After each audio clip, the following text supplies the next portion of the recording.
Ladies and gentlemen, welcome to round 2 of the Drift Masters Championship here in Mondello Park in Ireland. And we have got a very special and stacked lineup. It is going to be one of the most hotly contested drift competitions we've ever seen, if Top 32 is anything to go by. They are ready and primed. My name is Dave Egan. I'm from Drift Games, and I'm going to be talking you through everything with my good friend Ian Waddington. We're going to explain the whole format to you if you're new to drifting, and it is going to be wild. We've got the craziest drivers, the craziest machines, and everybody wants top step on the podium. Yeah, they certainly do, Dave, and this place always delivers us those battles that we expect to see. Door on door, unpredictability, and some championship upsets. And we see some earlier on. Kevin Pesur, the man that was leading the championship, coming into this event, getting taken out in top 32. The championship has been blown wide open. This championship has 6 rounds. Obviously, we're at round 2, so a lot to play for the drivers. You lose that ground, well, this is what is ahead of them, and they got to catch it up over these amazing events we have this year. We've already been to Valencia in Spain, and it was Kevin Pesur who took the win. We're now here in Ireland. Then we head at round 3, July 5th and 6th, to Finland, middle of a theme park. That doesn't have to make sense, but it's really good to watch. August 2nd and 3rd, we're in Riga, Latvia. Then we move to Mariupol in Hungary for August 23rd and 24th. And that's the big one. 56,000 people in a stadium in Warsaw, Poland, the PGA Narodowe custom-built circuit. That's where the champion will be crowned. And this is how the championship stacks up right now. And it is a real, I would say, an interesting selection of names that are up at the top level here. So here we are. Lauri Heinonen right now leading the championship with 120 points. Kevin Pesur dropping to 2nd place, but he's out of competition right now. Adam Zalewski from Poland in 3rd. Benediktas Czerba in 4th. Pascalti 5th. Clint van Oort in 6th. Jakub Król in 7th. Davis Bossop in 8th. And here in Ireland, no Irish driver in the top 8. Let's see if it stays that way by the end of the competition. Well, just a few moments ago, for you guys at home, the drivers came into a packed house here at Mondello Park. The electricity is in the air as 16 of the world's best paraded out in front of the grandstands, had a little interview and told us that they all believe that they're going to win this event, Ian. Yeah, look, everyone has that belief they can win this event. James Deane is probably the man with the target on his back going into this event. He has won more times around this track than anybody else, and he goes head-to-head with Kevin Pesur for the first battle in our top 16. But look at this, the team Shanahan looking strong. Fionn, Roche, Jack and Conor all making it through to top 16 at this event, and they're feeling good. The cars are looking good, and the driving, Dave, well, it's doing the talking. Absolutely, but there's a lot of drivers here. You know, the Irish were undefeated for 20 years on home soil until 2 years ago, and now it's all up in the air. The international drivers have got so strong. They've learned the tricks on this track, and they're going to be very, very tough to beat. Przygoński on screen there, looking very strong in his GR86. Jack Shanahan just taking the moments in, as this is one of those special moments for an Irish driver when you're in front of the home crowd. But there's a lot of drivers here who want their name on everyone's lips by the end of this competition, and the crowd are pumped and they're amped, and they still are, to see who's going to win this in the end. And I'll be honest with you, Ian, I have no idea. If I was a bet man, I'd put it on everyone. You know what? Someone said to me a minute ago before I came to the tower, they said, so come on then, who's going to take it? And I said, I have no idea, because every single driver is looking on form. The track is delivering, the drivers are delivering. I have no idea who's going to take it, but Dave, I want to see who does take it. Yeah, well, if you weren't checking out the action earlier today, it came hot and heavy in our top 32. Let's check out the action. Well, it was straight off the bat with highest qualifier James Deane taking down Pontus Hartmann. It was a pretty standard battle for James Deane. Did what he needed to do, outpaced his opponent, and he's into another top 16. And James Deane probably going in here as one of the favorites into our top 16. Most decorated driver in the game, 7-time European, 3-time US and Guinness Book of World Records holder. The man has done it all, but he still has the same hunger he had day 1 in 16. Then it was this crazy battle between Jack Shanahan and Adam Zalewski. Zalewski on the podium at round 1 in Spain, but Shanahan proving too strong in the top 32, was able to take him down after some minor mistakes from Adam Zalewski. And look at this move from Adam Zalewski, snatching into the door, and he knocked himself out of competition. But Zalewski, you know what? It was very close. It was very, very close, Dave. And you see here the Shanahan, the dominance, the pace, the grip, he had everything. Unfortunately, Zalewski just didn't have an answer this time for Shanahan, and Team Shanahan back on top once again. Yeah, but the Shanahans are all in the top 16, but Conor Shanahan had to follow suit, and it was against good friend from back home, Tomas Kiley. Tomas putting a card together for this weekend, entering as a wild card, but he's capable of beating anyone on his day, so Shanahan had to be on his A game, and he was, to take down his fellow Irishman. Yeah, he certainly was, and he did the job in hand, and look at that. Look at what it means to Conor Shanahan after that round 1 defeat, that not making it into even a top 32. And we're talking about defeat, this was the biggest one. This was the upset. Kevin Pesur taking it off track, getting it all all wrong on outside zone 3. Threw away his own championship hopes right now. Well, he's still second in the championship. He's got to stand in the grandstand now and watch it like everybody else. There's plenty more rounds ahead, so he's not out of the competition, but he did everything he could do to force a mistake from Paweł Korpuliński. But Korpuliński was stone cold, got the job done, and he said, I beat the championship leader, I'm now feeling confident. Next up was the Northern Smoke Sheet from Northern Ireland, Duane McKeever, who completely outpaced Portuguese driver Diogo Correa. Correa caught for pace from the off. Yeah, he was. And Duane McKeever, probably one of the fastest men around this circuit. And we talk to a lot of drivers and they say that is the key. If you can get that speed over the hill, down that initiation, through into outside zone 3, you're up and gone because there's not many people that can keep up with you. And McKeever looks like the man today to be the fastest one on this track. Yeah, well, there's plenty of drivers who've changed setups after top 32, looking at McKeever's pace, so he might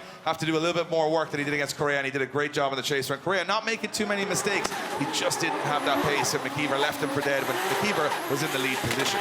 He sure did, David. Look at that. Even to put the exclamation mark on it, tagged the door on Correa's car and said to the judges, I'm the man this weekend. This could be an all-Irish fight out this afternoon, but we know that those European drivers, Dave, they're not going to go down without a fight. They want this championship. And Lauri Heinonen, now he knows he's leading that championship for the first time. Will that give the hunger? Will that upset him a little bit to say, you know what, I'm going to fight this weekend? We spoke to him earlier. He said the car's working 100%. He said, I am ready for the podium. And you got to remember, this is a traveling circus, 6 rounds, 6 different countries in Europe. You see Conor Shanahan taking a moment just to gather his thoughts, not overstress himself before his battle. And I'll tell you one thing, James Deane said he's in the same position. He said it's a nervy start to the championship for everyone because everybody's so good. There's nobody out there that's an easy win. You've got to be in that uncomfortable, over 110% position to win it here today. Yeah, look at this. Kevin Pescotti sits in his car ready to rock and roll. This is a shot for Kevin Pescotti now. We know he's in that top 8 of the championship. James Deane, just a wild card this weekend. He's just here to upset the apple cart, take some of those points away, like you said earlier, you know, just to have some fun, get another trophy for the cabinet. But for Kevin Pescotti, this is a championship that he wants to win. And right now, looking at Pesur and some of those other big names that have fallen out, that strengthens his championship. Can he take down James Deane? Absolutely. And the track, well, it's a tricky one, and we're going to talk you guys through it just so you're aware of what the judges are looking for from the lead and the chase car. We're here in Randalu Park, the only international circuit in Ireland. It's got 2 deceleration zones, 6 outer zones, 1 inner zone. And when you come off that start line, it's go time. First, second, third, fourth, slamming through the gears up to 140 plus kilometers an hour and fire it on the handbrake before the initiation zone. Then tuck the nose of the car in towards inner zone 2. This is where everyone's struggling to not get understeer on the car as they push it as wide as possible out to outer zone 3 without going off track. A lot of drivers hitting the grass and hitting the dirt there. And then you got to decel massively as you get to this big long outer zone 4. And you've got to make sure the car is balanced and you get both rear wheels into those separate white lines. Get it tucked into that zone and you're getting maximum points from the judges. Then it's a transition to outer zone 5 and my favorite part of the track, firing it up along an immovable concrete wall in the deceleration zone. And you got to keep the 2 rear wheels in this outer zone. And guess what? Another concrete wall meets you along the way and then it's full throttle across the outer zone. When you're in that chase position, well, you got to make sure you're close, but not too close. Do you make contact, you upset that lead car, you're going to lose out. Yeah, you certainly are going to lose out. This track is cutthroat, it's dangerous, and it's all down to that initiation. You get that wrong, the whole rest of the run is over. Oh, the pits have looked, as I said, a little bit scattered today. A lot of mechanical fixes, and you can see Kuba Przygoński's car still being worked on in the pits. He's one of the favorites for this top 16. However, they seem to be still changing things on that car. A lot of great teams behind the scenes working tirelessly to make sure that their cars are ready for what is going to be a fight here today. And this is the fighters that are lining up in the arena. You can see James Deane takes on Pescotti, Więcek and Shanahan right off the bat. Conor, Shanahan, Jakub, Król, Keski-Korpi and Rintanen all finished battle. Przygoński, Randalu, Nilsen and Roche, Heinonen and Korpuliński and McKeever and Heidrich. McKeever and Heidrich might, you know what, if those guys go crazy, they might even turn the track into a conveyor belt and start spinning it around because there's going to be a lot of wild battles here today. Temperatures, the driver's saying excellent for the cars, not too warm, not too cold, just enough that they can get all that cold air into the engine, making most of these cars making over 900 horsepower and weighing so much less. If you're a layman and you don't know much about drifting, that means these guys have way better power to weight than a Bugatti Veyron in every single car on the grid. And that is what they're throwing sideways at 140 kilometers an hour. And they are running huge semi-slick tires at about 10 PSI, almost flat, to get as much grip as they can. And let's see who comes out on top at the end. We are starting with 16. We will finish with a winner. It's time now to head to the main event.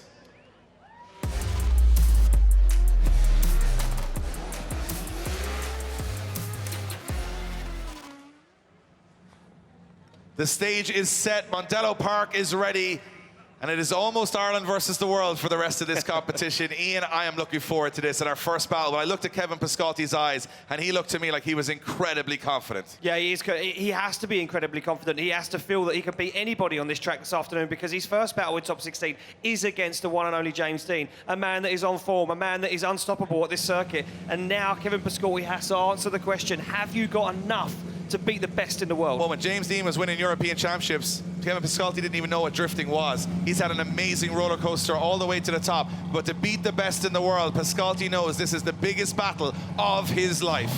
Yeah, here we go. They look, they get the thumbs up, they slot the cars into gear. The lights go amber and the light goes green. It will be James Deane to lead out Kevin Pescotti for the first battle of our top 16. Through the gears goes James Deane, laser focused. Oh, Kevin Pescotti, no messing around. Onto the back bumper straight away, down onto the door. Kevin Pescotti wants this, he's hungry. He transitions way earlier than Deane, but he's put himself on the inside of the circuit. He has to make a dive on outside zone 4 as he washes across the track, looks to set himself up for the wall run.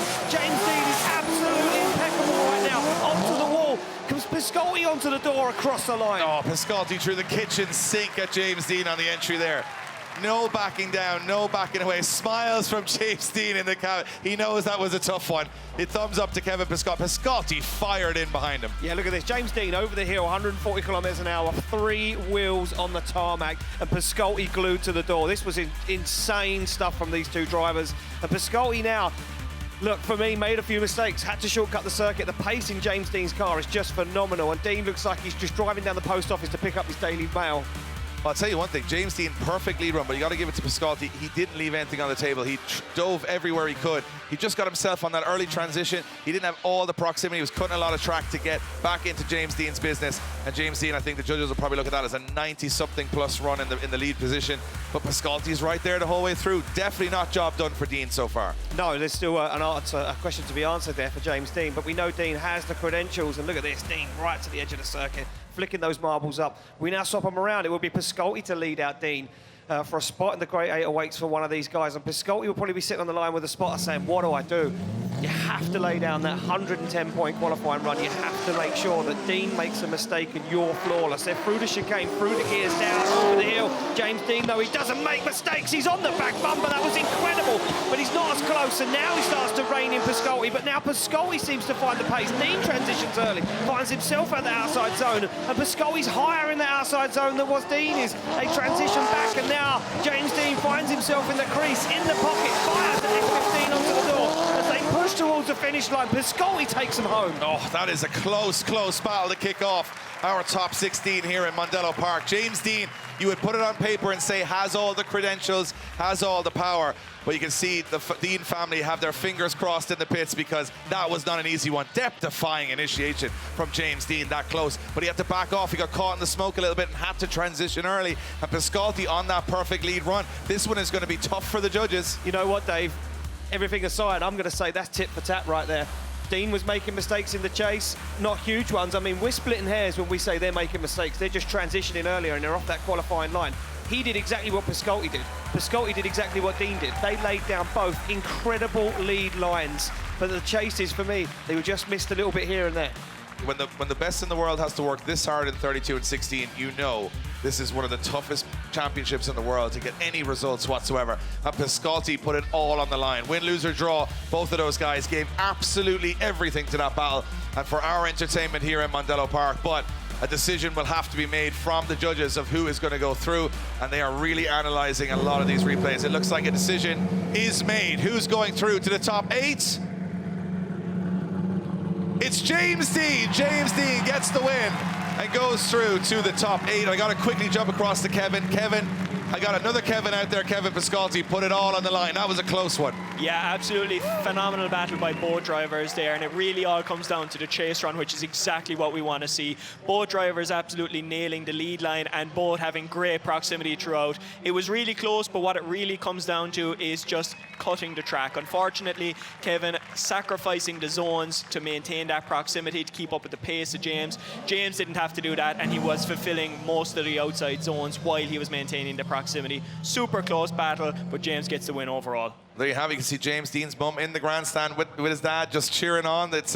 And it's another big battle on the line. And when it comes to championship battles, James Deane is not really in the whole championship. These guys most certainly are. Jack Shanahan goes head-to-head with Peter Więcek on the start line. Więcek in the new Supra. He's won in Mondello Park before. He's beaten Jack Shanahan in Mondello Park before. But Jack Shanahan's coming for redemption this weekend. Więcek and Shanahan, this one's going to be fireworks, and there'll be no love lost here. Both want to win this event. There is no love lost between these two guys. They've gone at each other time and time again, and it's 1-for-1 every single time. But this time it matters for Jack Shanahan. He had that upset at round 1, so did Więcek, but Shanahan is desperate for the championship. He watched his brother take the crown last year and he wants it for himself. They're off the line and through the gears, down over the hill they come, as Shanahan pace matches Więcek as Więcek absolutely flicks that car across the circuit, locks up the front brake, and he's on a blinder of a lead line so far. Shanahan looks for the side. They both get into outside zone 4, but Shanahan just doesn't seem to be up on the door as what we'd like to see. But this is incredible for Więcek as he puts the back end of the Supra to the wall. Shanahan needs to do a dive, and he does across the line. Shanahan gets back in the game very late in the battle, but you know what, we looked at Peter Więcek in this Supra in Spain and we all sort of said it's going to take some time, they're figuring things out. Well, on that particular run it looks like they figured everything out, because that car is a rocket ship. Yeah, there was no time there. Look at that, 3 wheels over, no messing around. Więcek's got that car right where he needs it to be, and it looks like he's driving his S15 once again. He looks that confident, he looks that sure. Shanahan just didn't have the pace, the grip in the car, and you can see him downshifted 2 gears to try and stay with Więcek on outside zone 4. I mean, Shanahan couldn't have done any more. It was the pace, the sheer pace of Więcek there that let Jack had to cut the track quite considerably. But Więcek's playing with fire on that initiation. He's on 90 degrees of angle. We saw him go off the track in top 32. You gotta remember that that is not easy to do. When it works, you leave your opponent for dead. When it doesn't, you end off the track. So this is a brave setup from Więcek here to try and get that extra advantage against what he knows is a very steely competitor. Yeah, I mean, yeah, like I say, these guys have gone head-to-head multiple times before. Shanahan will be on a line now saying, I don't know what I need to do. Because if he hasn't got the pace now, he's halfway through a set of tyres already. Has he got the pace to try and drive away from a Więcek who looks untouchable? Yeah, if you guys are wondering, they go through an entire set of tyres in just 2 runs of this track. Shanahan is now in the lead position. Więcek hunting him down as they come through the gears. Up to 4th gear and a flick on in as Więcek starts to try and reel in Shanahan in good proximity. But Więcek makes a big mistake. Więcek goes off the track and Shanahan stays on the track. And that was the knife edge, but Shanahan is in the lead position. This is tit for tat right now as they go to the wall. Więcek tries to climb back into the battle, and it's all up in the air as they go across the line, door to door. You can't take your eyes off it. Wow. Wow, just when you think, just when I counted Shanahan out of it, he used his experience at Mondello Park. And you know what that experience is? Coming over that hill faster than anyone else. Look at the speed. Yeah, I don't think anyone's gone in there as fast as Shanahan did. That's all he could do, and he absolutely flew through that first corner. Look at the front wheel clean off the ground. Wow, are you serious? The side skirt and the rear bumper were on the tarmac. I mean, they dialed that car up to 11, and Więcek, you can see, looks to me like almost 2 wheels off there. Peter couldn't hang on. That was unbelievable. That's a brave, risky move from Shanahan there to go in that fast. But he had to do it, Dave. He had to take the risk. If there was no point going down there and taking it 50%. He had to throw everything at it, and he had to take the risk. Was the car going to stick or was it going to spin? Who knows? But Shanahan pulled it off and he made it happen. And I think Więcek is out there right now saying to him, fair play, because there is no one else that's going down there as fast as I don't know if anyone could have gone through that corner as fast. Remember, they're going faster through that corner than circuit touring cars now in drift cars. They're going faster sideways clocked than the actual racing cars here at Mondello. But that's not going to matter to either of these two gentlemen as they stand in front of the grandstand awaiting a decision for the top 8. Judges' decisions are locking in.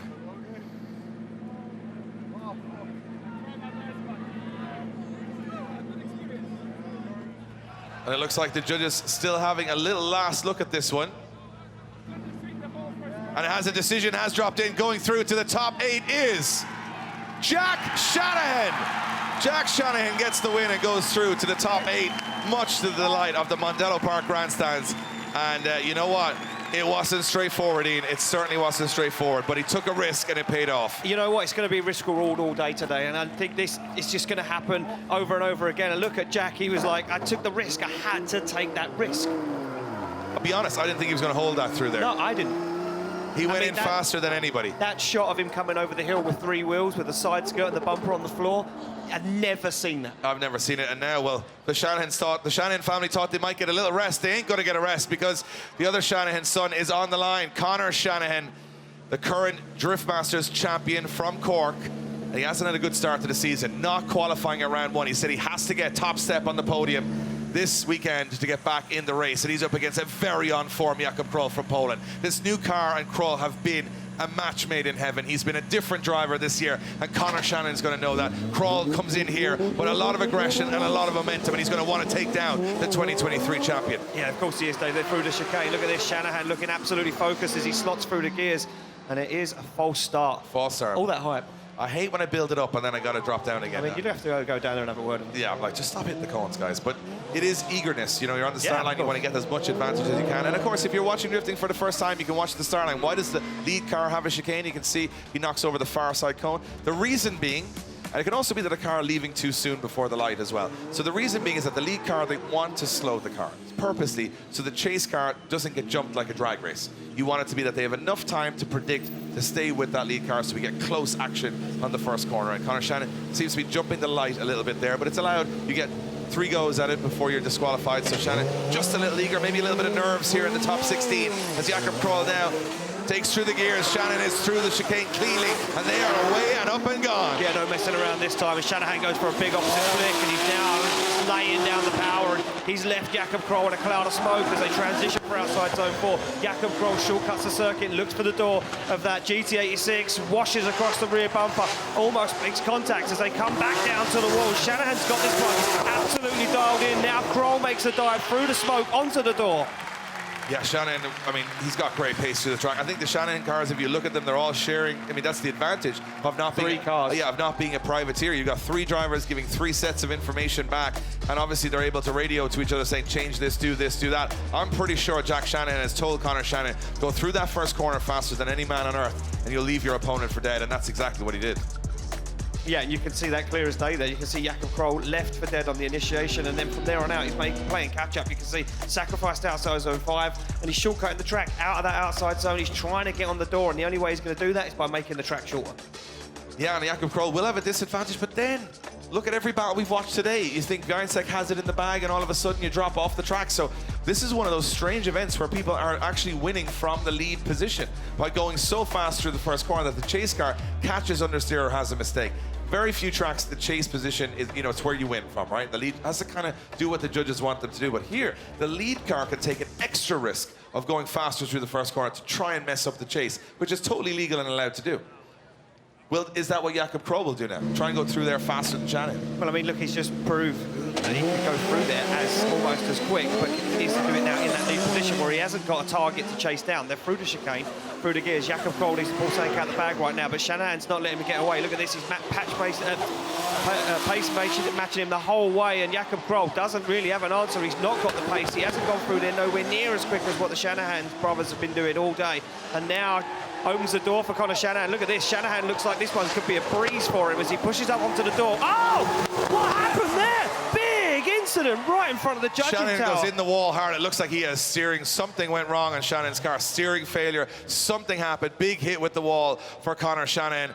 And I'm not sure what happened there. All of us, he had it in the bag, he had the battle in the bag, and all of a sudden, something went very wrong with his car. You know what? He was so home and dry. I thought, this is it. It's done. Jakub Król doesn't have anything. Something shut off. Something happened all of a sudden.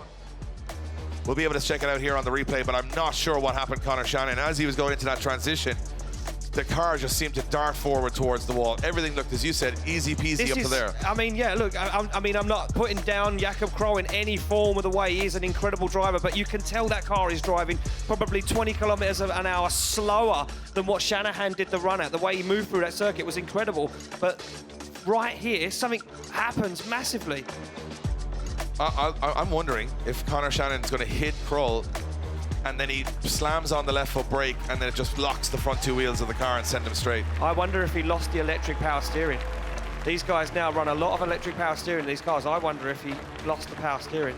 Oh, that's a heavy hit. Moved 3 ton of concrete block there with the front of a GT86. That's a big hit for Conor Shanahan.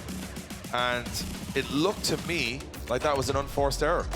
He was already spearing. He was on. He was spearing off the track as they came through. You can see the reaction from the grandstand. Well, I'm getting it in my ears. The guys that have spoke to Conor down on track, they've relayed that information to us, and they're saying that Conor doesn't know what happened in the car. Well, that is just how drifting goes. Some days it works in your favor, some days it doesn't. Jakub Król, you got to give it to him. Come on and check in on Conor Shanahan to make sure he's okay. These guys, while they are very much competitors on the track, they're friends behind the scenes, and they know that 6 rounds of traveling around Europe in these crazy cars with all the problems and mechanicals they can have, they help each other out. They're all friends, they all party at the end of the events. But Conor Shanahan's looking at a very dejected soul because he's got a car that's broken in the wall and damage to fix, and it is going to be an automatic win there for Jakub Król getting the win and going through to the top 8, and not really his fault. Didn't force anything there, just did his thing, and big mistake, unforced from Shanahan. Something went wrong with the car. I'm speechless. I mean, we thought that was going to be in the bag. I thought that was done. You know, I was at that point of the circuit where you kind of expect one more corner and that's it. It's done. And an unforced error, the car just not playing ball. And well, we're going to have to hear what happened, and the only man that's going to know is Conor Shanahan. Becky is down trackside with their current champion. Conor, first question, obviously that was quite a hard hit. Can you tell us, are you okay? Yeah, all good. Just lots of words, to be honest. On the way back after the first run, I radioed my spotter and said that there was something up with the steering. I could hear like a notching noise. And on the last turn, we lost the power steering pump. I tried everything to stay in it, but I was on too much angle. And running a front rack in these cars, the minute you lose the pump, I had no choice to go in the wall. So it's a pity. We had it in the bag. The car was on absolute rails. So I was, still have lots left in the tank for grip. I felt like the lead runs were good. It sucks, to be honest. Just, struggling to catch a break. But it is what it is. I can't really do anything about it when it's not my fault. And, I don't make mistakes like that. So it's quite frustrating when it's not my fault at all. So it is what it is. Thank you to everybody. It's just frustrating, man. It just is frustrating. Absolutely frustrating, and that's the thing with drifting. 1 minute it's all yours, the next minute it's not. Can you explain to people at home if there's something wrong with the power steering? Like, this is so critical to how your car performs whilst you're out on track.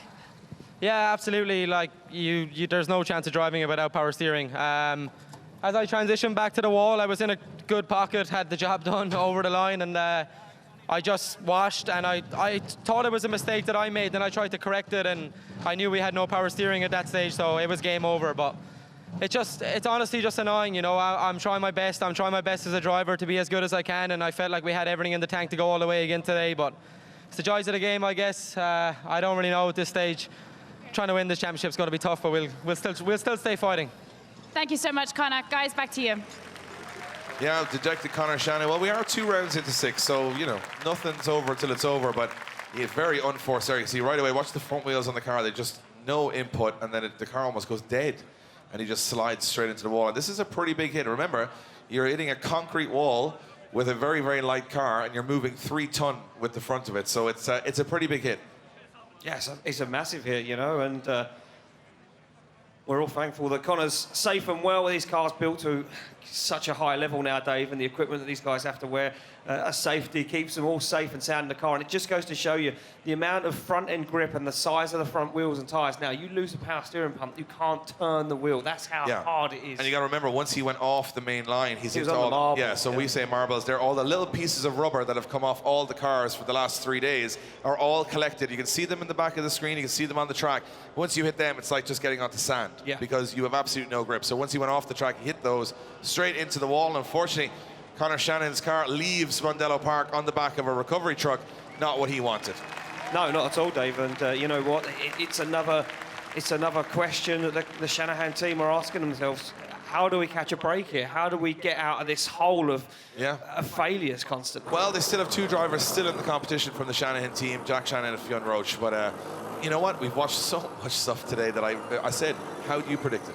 It's drifting at the highest level, and because it's so knife edge, you cannot for a moment think you have it figured out. No, you can't, not at all. You can't think you've got it figured out. And like we said earlier on, people saying to us, who's going to win it? Who's your money on? You can't put your money on any of these drivers because you do not know what is going to happen as soon as they leave that start line. Yeah, and you got to look at, You look at Peter Więcek, for example, going up against Jack Shanahan, you're going to give, on paper, the advantage to Peter Więcek, but Shanahan wins. Then you come against Jakub, Król, and Conor, Shanahan, current champion, and it's Król that wins. So I think we're having one of those days where anything can happen. And You might even end up on the podium, Dave. you never know. It's unlikely, but then it is Drift Masters. It's Drift Masters. Or as I like to call it, Drama Masters. Drama Masters. Because you have every moment of this competition, you have something exciting. And that's what makes drifting, for me, my favorite sport in the world. Because it's so, you take the best parts of every motorsport, of an entire race, and you cram them into 50 seconds of wall running, tire smoke, and craziness. And then you get the best of the best doing it, and these amazing machines, and then everything and anything happens. And we watch this I'm in this sport, way over 10 years. And every round I go to, I see things where I'm like, both of us were totally shocked, jaw on the floor when this happened. And that's what this sport gives you, whether it's some days good for everyone, some days bad, and drivers have both days, throughout. It is one of those unpredictable motorsports where you don't know who's going to win, and I like that. And I think everybody turns up to these events with a huge amount of confidence that it could be their day. So that teleporter that's some maneuvers in there now. It's, John Deere as well, Dave. Yeah, John Deere. And tell you what, he wields it like a knife and fork. He does. He's very agile with it, no messing around. Yeah. Look at that, job done straight away. Yeah, job done, walls fixed, and everybody's ready, and we are ready to get back to the start line. Huge battle coming up here. Finland versus Finland. If you're a Finnish fan, this is going to be pretty divisive, because you got Juha Rintanen and Mika Keski-Korpi. Juha Rintanen, I would say, the guy that's flown the flag for Finland the longest in European drifting. And you got Keski-Korpi, who's coming really crashing into the scene. New car. Don't say that. Well, not crashing it. I mean figuratively. Stormed in. Not literally. Stormed in. Stormed in. There you and go. we've got two very modern chassis. Yeah, but this tells you a story.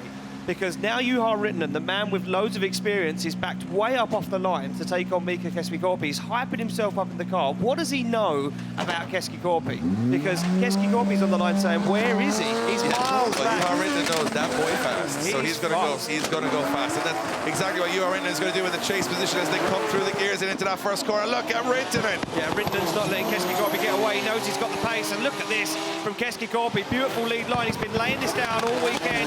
He's got that car dialed, but that doesn't mean it doesn't open the door for Juha Rintanen, who takes a full step in and says, hey, young gun, I'm right here with you. And it's a brave dive from Rintanen. What was that from Juha Rintanen as they bring it across the line? Oh, we've seen chase driving today like we've never seen in this championship before. Juha Rintanen just threw the kitchen sink at his fellow Finn there, and that proximity to the wall was depth-defying. That was insane. That was absolutely insane. That dive that he made along the wall was one we've not seen all day. We've seen some moves today here in Mondello Park. Look at this. Juha Rintanen not letting Keski-Korpi get away, but you've got to hand it to Korpi. Every single moment on this track, it was pinpoint perfect. He deserved that big qualifying score he got yesterday, but look at this. Watch this maneuver from Juha Rintanen. He gets in the pocket and he says, hey, buddy, I'm still right here in the show. Yeah, I mean, if you're watching this for the first time or you're a new fan to drifting, just to put you in perspective of costs for this, a bumper front or rear on these cars, carbon Kevlar, about €1,100, €1,100 for a bumper. And they break quite a bit. Every component, the engine's probably upwards of 50,000 euro. You're looking at 200,000 euro cars smashing into each other for entertainment's sake. And that means that every move they make could be the end of their car, could be the end of their budget, and they are throwing it inches from each other because they want to win that trophy. And why would they not? It's the biggest stage in global drifting. They get the thumbs up. Now Keski-Korpi takes a big run and he's starting to creep already. He waits for the green light. Juha Rintanen goes through the chicane, down through the gears. Keski-Korpi now, well, he has to bust some moves. And we want to see Juha Rintanen lay down a big storm of a lead run. Keski-Korpi left sleeping a little bit there, but now gets himself in the fight. That was a brave transition from the young Finnish driver, and he's closer than Juha Rintanen was. Oh, Keski-Korpi washes off circuit. He gets the transition wrong, and Juha Rintanen nails it to the wall, nails it to the outside line, and nails it across the finish line. There's your new favorite. There's your new fastest man on the track, Juha Rintanen. Faster than anybody I saw. He came through at such a pace there and held it and was smooth. Rintanen, to me, starting to creep up as one of the favorites to win this. He's looking comfortable, Dave, and he kind of he's got himself back in the zone. He wasn't really flowing too well in Spain. He wasn't flowing well in qualifying or this morning, but now he's getting in the zone. Hey, now he's feeling himself. Doesn't matter. You can't win in qualifying, and you can't win. Nope. You can't win by looking back. You look forward, and I think he's going to where we're sitting with Keski-Korpi going off the track, I think this is going to be in the bag for Juha Rintanen. And Rintanen now looking incredibly dangerous if he gets this call. And I'm going to say that car, that GR86, looks unstoppable. Yeah, I mean, it's dialed, absolutely dialed up. It's turned up to 11, and he looks so on form. Look at that transition to the wall. The way he timed it was incredible. Rintanen is on rails. Yeah, well, the Mondello Park fans love it because they are pushing to the absolute limit. Give it up for Juha Rintanen and Mika Keski-Korpi. I mean, there was no more left on track, and Keski-Korpi just washes off it. Got on the marbles, got on that bit of sand that's left down on the edge of the corner, and he just really struggled. And look at that, Rintanen ice-focused into that last corner. And we wait for the judging decision to drop in for these two drivers. I think this might be an obvious one.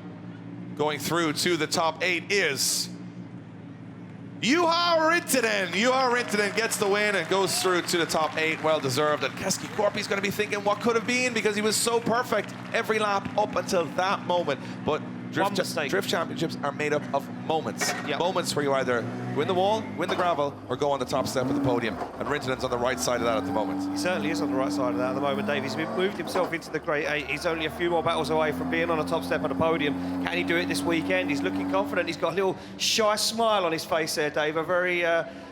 A very cunning look. We go back to the line. It will be Jakub Przygoński to take on Oliver Randalu. Yeah, big one here for the championship as well. Two guys climbing up the ranks this year. And Estonia has been on the podium here in Mondello Park before. Randalu said, I'm coming for everybody this weekend. But Kuba, cool as a cucumber, cooler than the other side of the pillow, this man. He just said, hey, car's working good. I'm going to give it my all. So let's see if the aggression of Randalu can outdo the cool, calm, collected Przygoński as Poland goes head-to-head with Estonia for a spot in the top 8 up for grabs. Here we go, chilling on the start line, waiting to get that signal, waiting to get that thumbs up, and here we go. Start line marshal Martin looks across at both of them, they're both happy to rock and roll, thumbs up, the light goes green, and here we go. A spot in the Great 808, and it was cones down, yeah, cones down there. And Przygoński's going to carry on this run. Oliver Randalu did stop. So there we go, we're going to get a red flag on circuit to stop. So false start, but Kuba not reading the red light that was in front of him, so he just took off and didn't see the red light, so he's done half the lap, and now he has to go reset with a bit of tire gone. Oh, that's not going to be easy. No. So he did not see the red light. You can see it, it's on the side of the track as he came through. You can see the cone wobble. There you go. Boom. Spun it around, Dave. Spun the cone around. Spun the cone around. Can't be hitting the cones. Can't do that. Can't do that. So Marcin's going to point out that this was the perpetrator. This cone was what you hit. Been hit a few times by the looks of it. Look, pointing to him. You. Yeah, so... Stop hitting my cones. Yeah, man, I got to walk out here and fix these cones all the time, you guys. No respect. Knocking over all my cones. Marcin's up there, very protective over those cones. He is, yeah. He loves them just being the way he likes them, and when a car hits them, furious. He's not really. But Marcin, absolute legend. He's our star line marshal here in Drift Masters, and he's full of encouragement for the drivers. He calms them down, he pumps them up, whatever they need.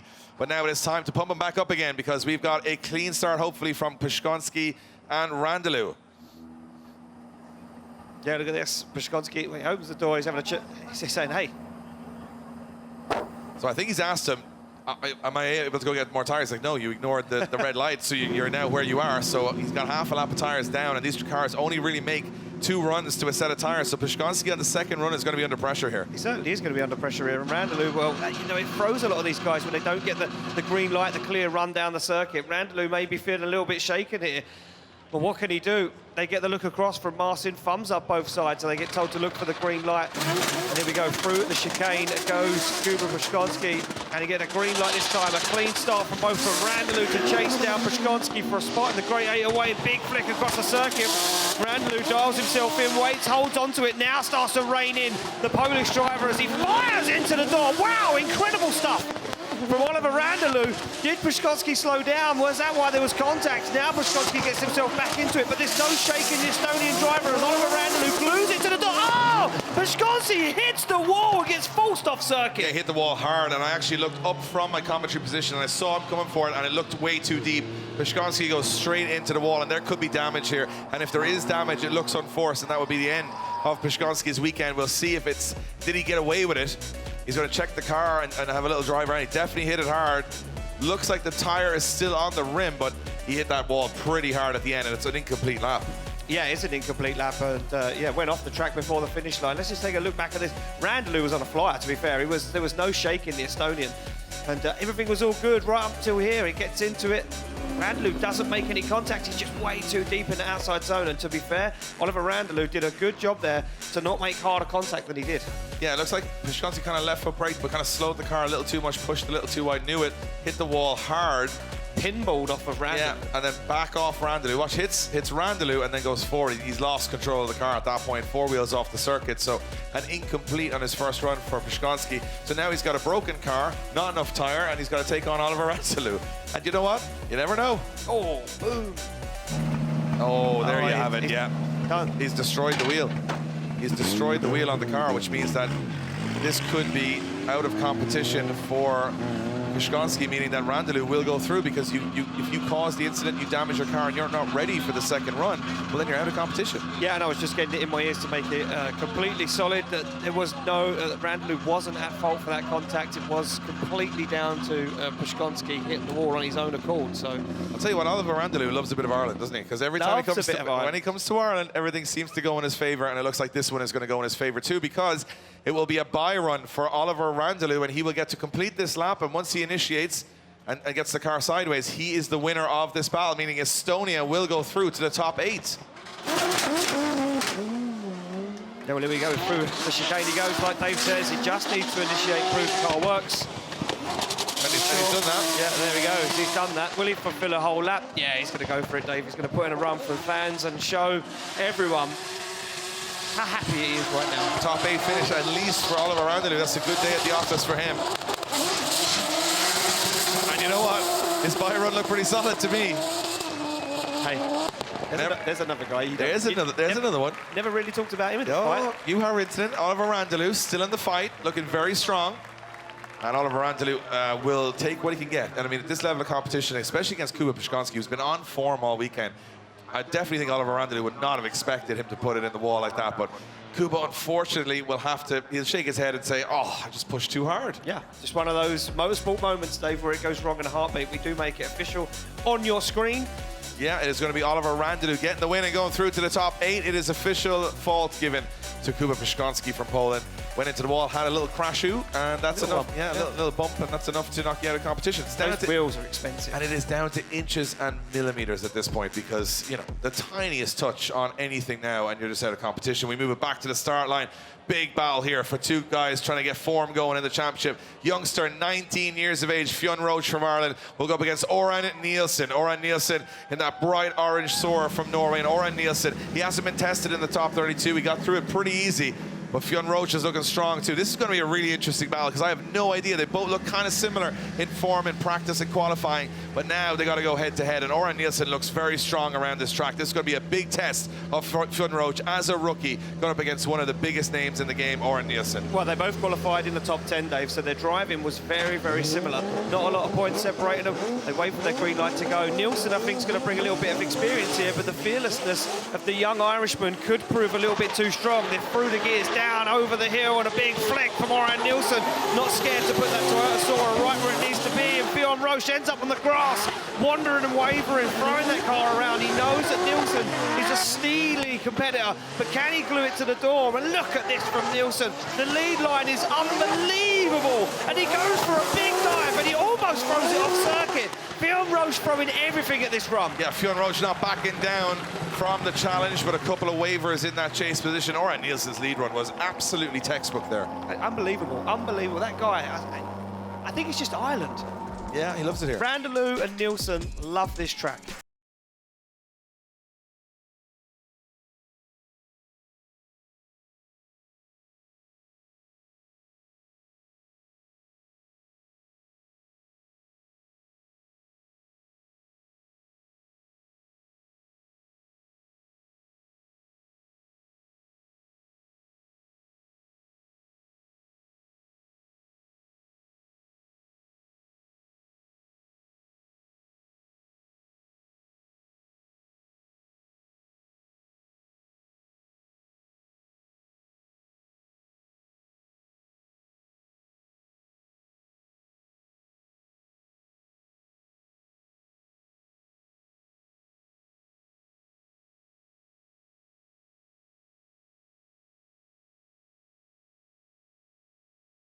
flames. Doc Brown is trying to slide off some church tower to send him back to Norway. But I'll tell you what, the one thing I did notice from that run is that Orjan Nilsen's got the pace. So therefore, he's going to be right in this business. You can see our Starline Marshall just doing a bit of hoovering, bit of house cleaning. No, he's pushing some air into the intercoolers of both cars just to cool them down. It is not the coldest day in Ireland, and that's strange. I've took my jumper off. Oh, I know, big commitment. That's a big The minute you take your jumper off, just ruined it'll it for start everyone. raining. That's what happens. Yeah. You got to dress for the opposite weather.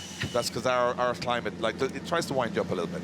So Fionn Roche looks pumped up, looks ready. The Irish crowd are ready behind him too, as Fionn Roche in the lead position, and Orjan Nilsen now, the Norwegian, getting a big stagger back here, trying to put some aggression on Fionn Roche into that first corner. This battle very much still in the balance, a place in the top 8 up for grabs. Both drivers would love to be there in another 50 seconds time as they go through the gears and up to 4th gear, 140k, and Nilsen leaving it late to get in on Fionn Roche as they come through that first corner. But Nilsen not got the pace. Fionn Roche absolutely up and gone through that first corner, and Nilsen now having to scramble back into the battle as Fionn Roche transitions back. This is very neat, tidy from Fionn Roche. Oh, late transition from Orjan Nilsen, but he makes it work, and Nilsen now up in his business as they come through that last corner. Fionn Roche with a lot of bravery through that first corner. Unbelievable lead line there for Fionn Roche, and there was a few moments there where Orjan Nilsen, I didn't think he was going to take the opportunity to make that dive. Look at this on initiation, way earlier than Orjan Nilsen, and for me, Fionn Roche fulfills all of these zones perfectly. Nilsen takes the opportunities though, dives where he can dive, goes for those moments of glamour, you know, those big impact shots, but is it enough? For me, the one onto the wall, Dave, was brave. Yeah, I mean, Orjan Nilsen threw everything at that last corner, knowing he'd lost a lot of proximity to the first, but as they get out of the cars, the Bondello crowd give them a big cheer, because that was knife-edge stuff from Norway and Ireland here in the top 16. Look at this from Nilsen. It looked like he was going to run the wall. He was that late on that transition. And he's got about twice the length of a Toyota as Fionn Roche has, so he had a narrow gap to go down with that. Made it work though. Judges having a good look back at both runs to see if there's anything that, you know, technically we didn't see, and we watch it very, I would say layman's, we watch it as entertainment, but they watch it very much from a technical perspective. Going through to the top 8 at round 2 of Drift Masters is Orjan Nilsen. Orjan Nilsen gets the win. Orjan Nilsen gets the win and goes through. And we're going to jump that back over to you, Kevin. It looked to us like a little bit of separation. Might have threw it Fionn Roche's way. Were you guys going with Orjan Nilsen? Talk us through it. Yes, I could see that point of view, Dave, for sure. But what we, as always, we compare lead to lead and chase to chase. And if you compare the two leads, Orjan's was actually perfect. I had no notes to take down on it here, and I gave it a full 10 out of 10. Whereas Fionn, unfortunately, making a few errors, hitting the curb at 2, and putting a rear wheel onto the concrete at 4 as well.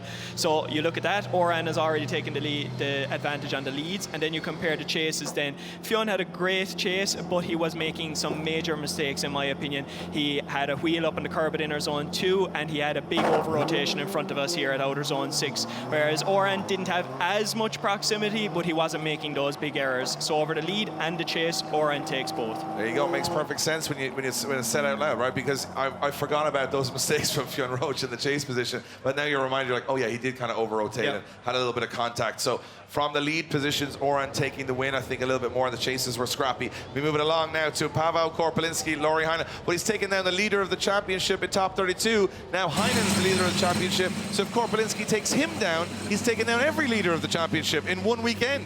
But Lauri Heinonen said, all the mistakes are in the past. I'm sick of coming second place. I'm always second place. Today, I'm going first place. Korpuliński versus Heinonen. Poland versus Finland. This is going to be an interesting one. It certainly is, Dave, and they sit on the line ready to rock and roll. Lauri Heinonen said he's feeling confident. He wants to be the bride this weekend, because he's been the bridesmaid for over a year now. And he says, it's time for me to get that top step podium through the gear. Laser focused is Lauri Heinonen as he slams that supercharged V8 into gear over the hill. Absolutely pinned is Lauri Heinonen. Korpuliński gives him some room and now loses a load of ground on the transition into outside zone 4. Korpuliński finds himself back in the fight, but Heinonen is on an absolute flyer. Looks for the wall, dials on big angle as Heinonen upsets Korpuliński's line, throws him into the middle of the circuit. Oh, Heinonen, I mean, not only is the sound of the car, I mean, if you're a car person, if you're a car enthusiast, that is the sound of our people right there. That car sounds insane, but he made no mistakes, no errors. No. And Korpuliński could not hang. Do you know what, for me, Korpuliński, I think there was a few moments there where Korpuliński thought that Lauri Heinonen was going off track, carrying loads of pace, loads of speed, throwing that car around. If you watch the line he's taking, he is just throwing that S13 around like it's nothing. Like it's a €200 BMW. Watch this, though, as they come down onto the wall. The angle that Lauri Heinonen puts in completely upsets Korpuliński. Look, he's slowing the car down. He's spinning. He's going into the wall, and he doesn't. He pulls it off. What a move from Lauri Heinonen. I thought he was spinning. I'm going to be honest. No, I didn't. I thought Lauri Heinonen was spinning on that first wall, and I have no idea. If he wins the championship this year, Dave, I'll get a Lauri Heinonen tattoo. How about that? Really? Yeah. I'm such a fan of Lauri Heinonen. Tell you what, I'll double down and I get to draw it. No? Okay, fair enough. No, I'll cancel that one. Okay, so we got Lauri Heinonen definitely with an advantage, and Korpuliński, I mean, yeah, I thought he'd over-rotated that somehow. I don't even know how he did it. There's no physics. No, physics are out the window this weekend. So Lauri Heinonen now in the chase position. All he's got to do is put some pressure on Paweł Korpuliński. Korpuliński's got to be inch perfect. Oh, he's rubbing him down the hill. Wow, that was insane from Lauri Heinonen. He pushed Korpuliński into initiation, and now he goes for the dive in outside zone 4. Heinonen is another man possessed this weekend. He's on another level compared to some of these guys. Can he make the dive on the wall? Of course he can. He's on the wall and on the door, and he over-rotates. Oh, was there contact? There was contact, but it'd be questionable of whether it was enough contact to spin Paweł Korpuliński. Lauri Heinen's chase run up to that point was one of the greatest chase runs I've ever seen in Randalu Park. That was absolutely insane. They touched before we even got to the initiation. Before they come over the brow of the hill, That's Lauri insane. Heinonen pushed him. Watch this. Watch this, as they're coming through, look at this moment. Watch Lauri Heinonen. Boof. Push it, come on. And then they get through here. Look at Heinonen right here now. Surges forward onto the door. Well, the question is, what happened at the end of the run? What happened? There was contact, but was it significant enough? We're about to find out. So Heinenen's, I mean, the transition onto the wall was just ridiculous. Look at this. Flexes the back bumper here. Was firing through. Hits Korpuliński. Korpuliński starts spinning afterwards, so the judges will have to decide, was it enough of a hit? I can't even, Dave. So Korpuliński spins, and now the judges will have to decipher, was it enough of a hit to spin Korpuliński out at that last moment? Now Korpuliński, at that point, losing the battle, knows that he's trying to, I mean, then again, you look at Heinonen on a big angle on the first run, put off Korpuliński, right? But similar kind of situation. I don't know. I don't even know. I don't even know. Then you got to look at Heinonen going, did he push too far? Did he go too aggressive? The dive was very late. He was accelerating a lot faster than when Korpuliński was decelerating. So the judges are going to just forget all the rules. I don't know. To be honest, I could see an argument for both sides here equally. I think the easiest way to settle this, and I think that everyone at home and here in attendance, the easiest way to settle this, and for us, is just let it go again. Rock, paper, scissors? Yeah. Arm wrestle on the roof of the car. Yeah. Rock, paper, scissors, flip a coin. I'm not sure. The judges The having body language from both of these guys is no one wants to admit fault here. Yeah. That's hard to know. We're going to have a look at this one again. Was it enough? Was it enough to spin Korpuliński, or did Heinonen make enough contact to spin him? And we're going to have a decision here. It's a big one for the championship. The judges have made a decision, and Paweł Korpuliński gets the win. Paweł Korpuliński gets the win. And Lauri Heinonen, who looked like he was unstoppable in the championship this year, bows out in top 16. And man, is this championship blown wide open. Forget everything you know. Oh, Kevin Pesur out in top 32. Lauri Heinonen out top 16. And now it's all wide open again. This championship, and you can see Lauri Heinonen maybe not agreeing, but Kevin O'Connell, you guys were all in agreement. We were, after quite a bit of analysation on that. I suppose what it really comes back down to is the briefing that we had. That contact was in a deceleration zone. Therefore, the chase car is supposed to interpret that the lead car is going to be slowing down in that area. What we were looking at the replay over and over with again, it was to see, did Korpuliński slow down in that correct decel zone? A little bit of difference of opinions here, but in that he was actually slightly starting to decel on transition, not after the transition. We were discussing whether Lauri could have dealt with that, but overall it was fairly minute, and therefore Lauri should have been able to deal with the deceleration.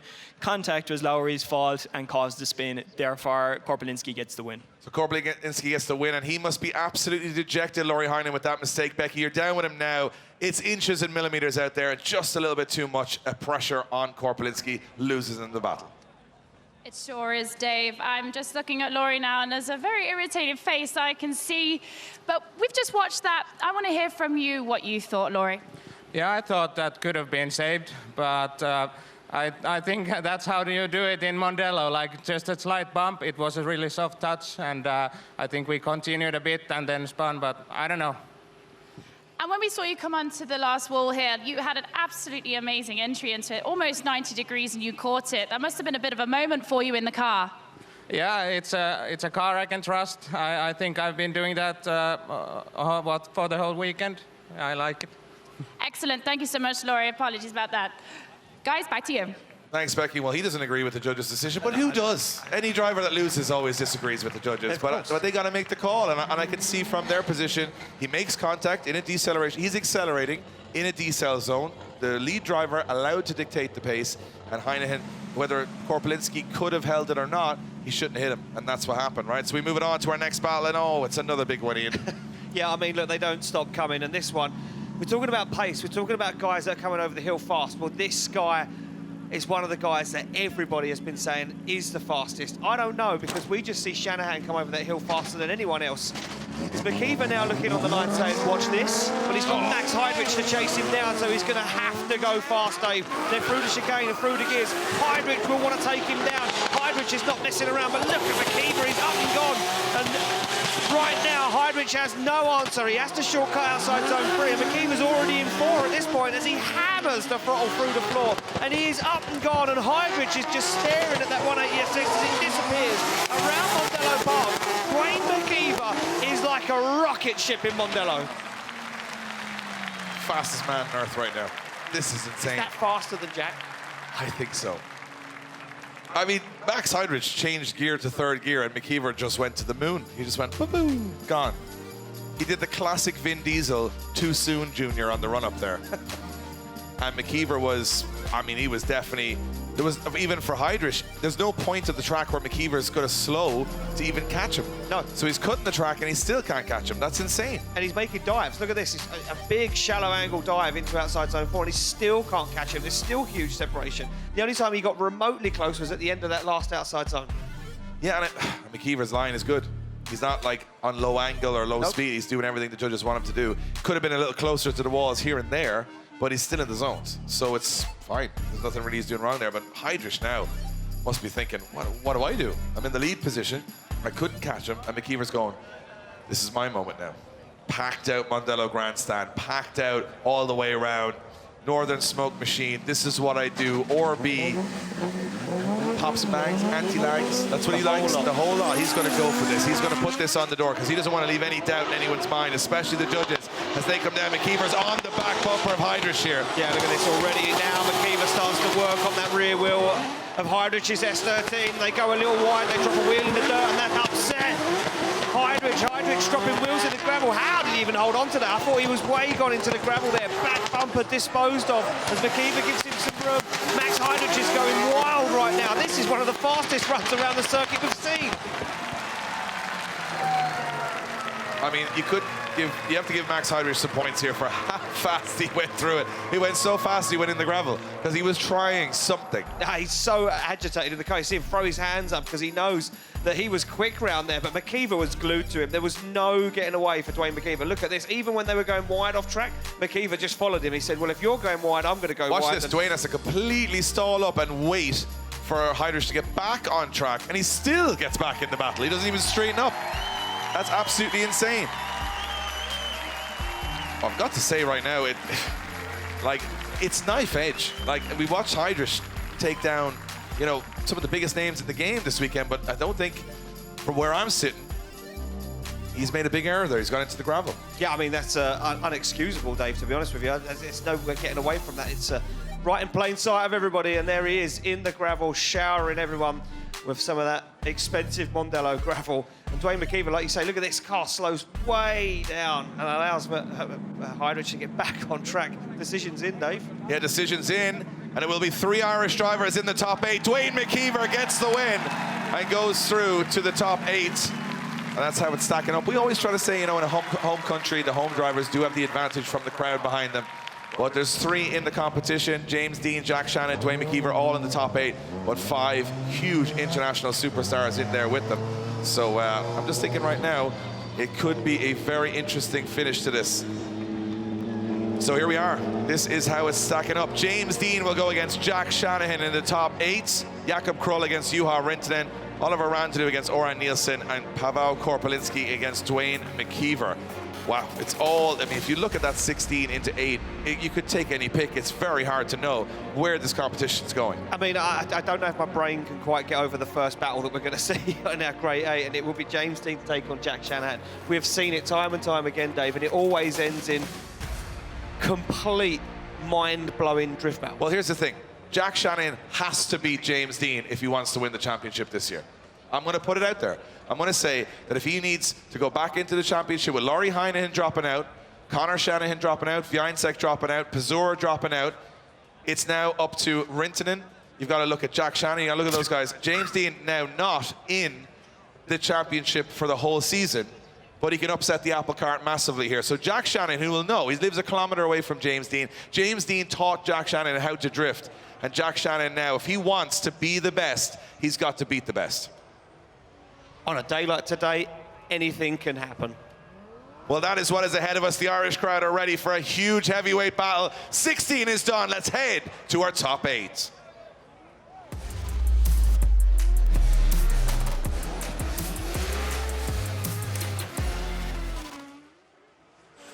We started with 49 drivers representing 23 countries who are now down to 8.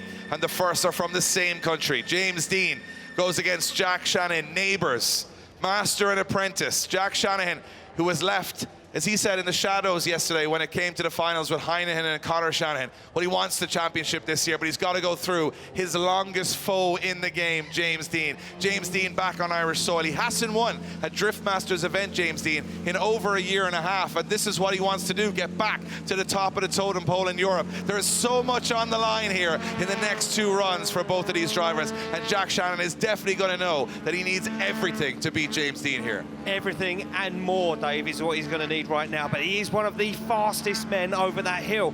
We say that Duane McKeever could be the fastest man. Now we're going to see if Jack Shanahan can lay down what he laid down earlier against Więcek and upset that chase car, but he's in the chase position right now. What can he do against the lead as they fire down? Big initiation from James Deane. He's going for it. This is so fast, and Shanahan's washed it off circuit. Big understeer for Shanahan. He has to hold on to it, gets himself back into the mix, but now he's playing catch up. James Deane pulls away, and Shanahan makes some dives across the track. Up onto the wall goes Deane, into the outside zone, but Shanahan has no answer as he looks for the door across the line. Yeah, it was the first corner. James Deane came through on so much angle that Jack Shanahan just didn't know what to do with it. He kind of came in, he thought he was going to hit him, he'd stalled up a little bit, and that gave him the understeer. Watch the angle Deane is pulling through here. As Shanahan comes through, you can see him just on and off the handbrake. Oh, the car bounced. Yeah, a little bounce over the hill, and that's caused the understeer. It bounced 3 times like a lowrider coming over that hill. And Deane, flawless in the lead position. Absolutely flawless there. Not one thing the judges could probably pull apart from James Deane's lead run and say that was an issue or that caused the problem. It looked to me like Jack Shanahan was just playing catch-up for 2/3 of the run. There was no getting back into that for Jack Shanahan. As soon as that car, man, it's up and down. They've dialed so much grip in. It's wheeling around outside zone 4. I was just about to say the same thing. Every time he goes on the throttle, it lifts one of the front wheels off the ground. There's that much grip in the back of the car, and he needs it against James Deane. But it didn't work. It made the car unstable through the first corner. It looks like he lost a little bit of, once it bounced down and he got the wheel off the ground, he didn't have control and grip on the front of the car, and it caused some understeer. Well, here we go. James Deane is now in the driver's seat.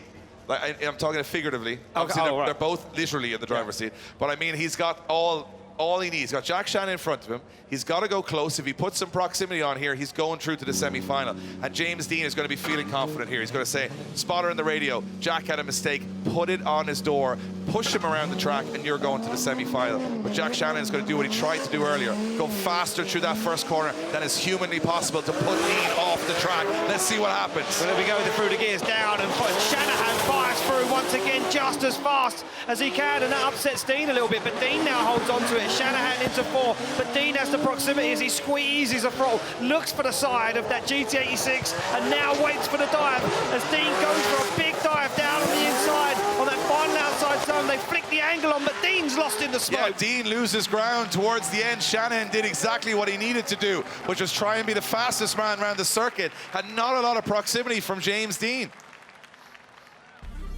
Shanahan's car is rocket. The back bumper touches the floor, Dave. That is absolutely insane. There is just nothing like seeing a car do what it shouldn't be doing, right? It's the opposite of physics through the first corner. He's three-wheeling through the first corner, and look, not a lot of proximity from James Deane, but not as big an error on the first corner. Look at this, big separation from both drivers. We expected this one to be a little bit more door-to-door, but it all came down to pace in the end. Yeah, Deane had to drop out of that outside zone there to try and keep up with Jack Shanahan. Look at this, look at where he transitions. Boom, he's got a wheel out of that outside zone. That's a mistake from James Deane that we don't really see. James never makes mistakes. Jack was so fast. That one, Dave, for me, is tit for tat. Again, another battle where both drivers in the chase position made the same mistakes. Yeah, I mean, I'm looking back at it here saying Jack Shanahan does pull a gap, but James Deane had a bigger gap on the first run, and there's a lot of tit for tat in this. The judges are going to analyze different mistakes throughout the course. It looked to me like, you know, Jack Shanahan having the bigger one on the first corner, but oh, it's all in the air with the judges now. Looks like they have made a decision here in the tower. It's for a spot in the semi-final. Will it be Deane? Will it be Shanahan? Scores are in, and going through to the top 4 is nobody, because it's a one more time between Jack Shanahan, and Jack Shanahan just signaled to James Deane, no, this time you're mine. Yeah. I got to come back to you, Kevin. I mean, we thought it was all over for Jack Shanahan, but strangely, he gambled, he went fast, and you guys, I mean, there wasn't a whole lot of proximity from James there. Absolutely, Dave, and this is a battle that you really need to look at the fine details here. First, going back to the first run, and I think James having an issue on the first corner that maybe you guys might have missed. So if you look at it here, Deane has a nice initiation, but he's off throttle here. He's wide on 2, and therefore Jack has to back out of it then, coming towards outer zone 3. Therefore, in our opinion, a lot of the separation caused by the rest of the run was actually because Deane was off throttle on that first corner. Then you could probably say, yes, Jack didn't really reel him in and was making a few cuts and a few sacrifices for the rest of the run. So overall, issues by both drivers on that. You flip it around, Jack had a very similar issue on his initiation. He actually dropped a wheel at inner zone 2, and Deane didn't really capitalize on that either. He was struggling for proximity and trying to sacrifice the line overall. Extremely close battle, if I had to say. Lead to lead, almost identical. Chase to chase, almost identical. We have to see him go one more time. So Jack Shanahan back in business. James Deane, they gotta have, that's going to be a crazy one to see again. And we go back to the start line. Juha, Rintanen, Jakub, Król. Now both of these guys want that semi-final position. Juha, Rintanen, and Król. Król finishing pretty high at round 1. Same with Rintanen. They're now jumping up into the top 2 or 3 in the championship if they could get the job to the podium here today. Oh, it's all on the line. It's all on the line. It's all on the line, and they are on the line, ready to rock and roll. Juha Rintanen, look at this now. No more messing around. Thumbs up. He's focused because he's starting to believe, Dave. Yeah, I'm telling you now. Watch the pace of Juha Rintanen. He's going for the door here. He is hungry this weekend. Jakub Król has been really smooth, really consistent. But let's see what happens as they come through the gears. Poland versus Finland, and look at Rintanen. Fires in. He's not letting him get away, Dave. He's going for it. Now he gives him some room to manoeuvre. It looked like Król wasn't going to hang on to that, but he did. He made it work. And Rintanen now capitalising on that open door, that wide line, takes a walk through, and big transition from both those guys. Rintanen not letting him get away. Oh, and he throws it down again. That signature move, but it puts him out of the outside zone, works it back into the crease. Oh, very close. We were watching Rintanen, but Król's lead run was phenomenal. Oh, spot on. spot on from Jakub Król. And I'll tell you one thing, this is going to be a tough one because you can see a shallow initiation from Rintanen. Actually caught him off. He had to kind of go on throttle a bit late. And you know, we thought we gave him some room. I think he just had no option. He was kind of dragged offline a little bit. But Król looks so dialed in. Then Rintanen comes with all the proximity on the second corner, up onto the door. Look at these images you're seeing on your screen. Just so cool right now. Rintanen, this is like, as you said, a signature move. Fires it like a bow and arrow down the wall. But he's almost out of control. Watch, fires through, and he's like washing massively. And then he has to come on throttle, but he has to dive out because on so much angle, he kind of gets on the inside. But he keeps it together. There's no major mistake in that. Oh, good to watch. Król on the wall there. Phenomenal. I gotta say, that one looks even Stevens to me. Yeah, there's not a lot in that one, Dave. Król, like you said, Król's lead line was just absolutely phenomenal. Not a foot wrong, really. Placed that car exactly where it needed to be. And like I said, it opened the door for Juha, Rintanen, just to get in there. Well, they got to set him back up on the start lines for a spot in the top 4. Let's see which way it goes. Rintanen now in the lead. He's been one of the fastest through the course. Can he outpace Król here? And Król cannot let him get away. And by any means necessary, he's got to stay in this. And he's trying his very best. But Rintanen hit a gear and gone. Wow, what was that? It was like he hit a rocket booster from initiation because he was up and gone, no messing around. Flames are up from the back of that GR86. And Jakub Król gets wide and puts it into a spin. And Juha Rintanen is absolutely in beast mode right now, Dave. What am I saying? I told you, a couple of battles back, this is the man. This is the man to beat this weekend because he's faster through the first quarter than anybody. He's consistent in the chase. And if you look at you talk about your Jack Shannons, James Deanes, well, they're making some errors. I'll tell you who's not making some errors, Juha Rintanen. When he hooked another gear, the car disappeared. In Mario Kart terms, he hit a mushroom. He did. Just went boo, and he was just gone. Third gear, it's like he hit a rocket booster, and as you said, it just went. And then Król's like, where has he got this power? And then from there, Król's got playing catch up. So Król's making all the dives. He's sacrificing a lot to keep up with him. Hence why he goes wheels off on outside zone 4 and just throws the whole battle. On outside zone 4, he turned a circle into a triangle. He went in so hot that he had to kind of just stall and go back out again. And I think this, after some very tricky decisions for the judges, this one might not be as tricky. And they sigh some relief over there across from us because it's been a tough day to be a judge here at Drift Masters because it's been so tightly contested. Rintanen, look how calm he is, look how cool he is. Let's see who's going through to the semi-final here at round 2 of Drift Masters is Juha Rintanen. Juha Rintanen goes through to the semi-final. All the championship points are in the bag for Juha Rintanen, and he's back in business. Engine failure at round 1, big smiles at round 2. Man, he's so happy, and that every single battle is just building the confidence, building the belief, building the trust in the car. And look at that grin on his face says it all to me. You're going to see that grin on the podium tonight. Well, I'm telling you that. Yeah, I'm telling you. All the drivers we've seen today, Juha Rintanen to me looks like he's ready to rock and roll. And he doesn't look like he's fazed by the occasion at all. And there's 2 guys that also won't be fazed by the occasion. It's Oliver Randalu and Orjan Nilsen looking for a spot in the top 4. Norway versus Estonia. As Orjan Nilsen, he's been so good in that lead position. But Randalu, he can keep punching him and he just keeps getting up because he loves Mondello Park. He knows how to drive this track. Randalu's tasted the podium before in Drift Masters. Nilsen hasn't. Nilsen has never tasted the podium, and this could be his day. He's in the lead position from Norway. Randalu in the chase, and look at Randalu creeping off the line. He's ready for this one. Yeah, he is ready for this one. He's tasted the champagne here before in Mondello Park. Orjan Nilsen been so close. We're talking about close. Look at Randalu. Whoa, wow, he washes and almost hits the back end of Orjan Nilsen's Sora. They managed to get themselves out of it, back into outside zone 4. And Oliver Randalu held on for dear life there as now Nilsen puts the back end of that Sora to the wall, into the outside zone. Randalu back in the fight, but that was a huge error. Yeah, Randalu pushed, but he pushed a little too hard through the first corner and had to kind of straighten up where he was going off the track. Again, Orjan Nilsen on race, like Mr. Scalextrics out there. He's just doing the same thing over and over again, not making any errors. And I love how his transition is so delayed because his car is so big that Randalu has to go, whoa, and then transition towards the wall because it's a big old car. Look at that, Randalu, it's not a major straighten, But he comes in here and he has to hit the brakes and make a mistake. So it looks to me like Nilsen will take the advantage here. It doesn't look like he did anything untoward there in the lead position. No, I think he was just carrying a lot of pace. And I think for me, Randalu got himself way up on the inside. I think he scared himself maybe a little bit. I was scared. I don't know about you. Yeah, I took a moment. But he got himself so far up on the inside, he couldn't see where he was going. And before he knew it, he was wheels off track. And there was quite a moment of straightening there. You know, I was just thinking, I wasn't not listening to you, Ian, but I was just thinking in my head going, where does the championship sit now? I mean, hey, I've already thought that, and I just want to say it. Yeah, I'm just thinking, like, when we finish up here on the podium, we're going to be able to see the championship order. I think it's just going to be everybody level at this stage. I've got a feeling that Juha Rintanen might be leading. Oh, well, you know, you're not a mathematician, Ian. We didn't hire you for that. We hired you for talking. Oh, sorry. Yeah, more talking, less thinking. That's no maths. we're not allowed to think.